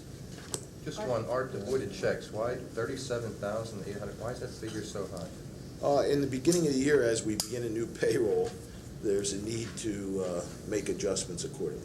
Thank you. Art, a question in the clearing out of our 96-97 fiscal year. We had an approval for budget transfers to take place. However, they were supposed to be forwarded on to us. Never got Tracy had them outlined. For 96-97? 96-97. Of course, we can't be involved in budget transfers for the 97-98 year Not until after yet. October, right. We have to, yeah. I'm talking about those that were there as he was closing out that year. And they didn't come forward, but I'm sure that's all been documented and decided by now. It may still be in the process. We're doing quite a bit as far as making entry changes in the ledger, and I will talk to Tom on Tuesday about that and bring it back to you. Okay, well, just remind him of that. We're still expecting it. Okay, thanks.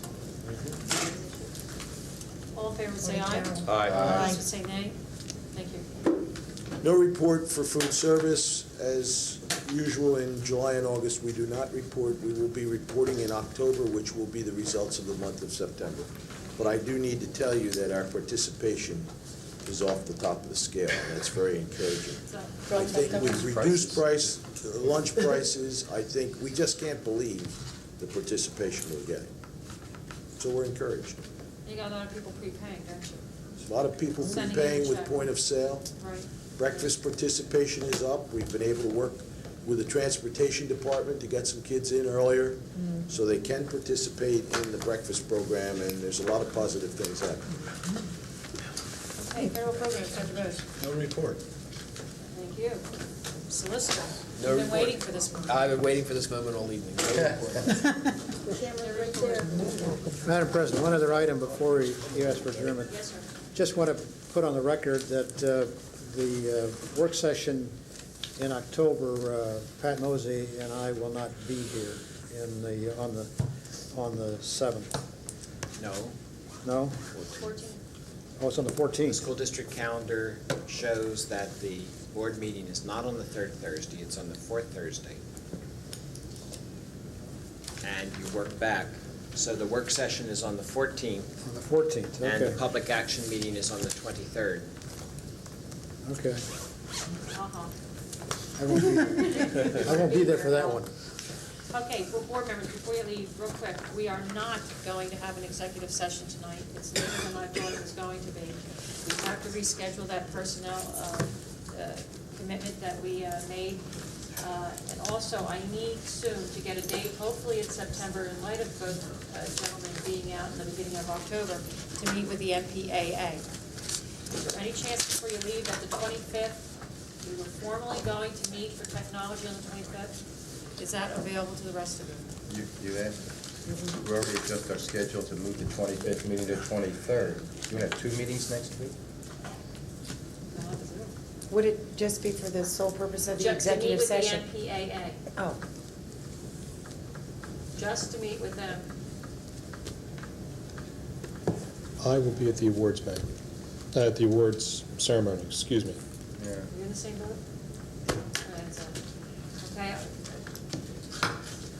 Board secretary, we're going to have to get. Find a date. Find a date and coordinate with all the board. You can't even have it the following week because Rosh Hashanah begins the 1st. well, how about the Plus, 28th? you two fellas are away. No, well, That's the 28th. yeah, That's that the 28th. 28th? Can we bring our calendars on the 23rd and on the We're trying to end up 23rd the same select the date place. for the Okay, session? let's do it that way. Okay. Way back. So that you know your schedule. Donna, Fair, yes, sir. did you announce the executive session before this Yeah, meeting? I did. Okay. I did. But if I didn't, we had an executive session tonight at 6:30 that ended at 7:28. Motion to adjourn? So moved. Hey, Donna.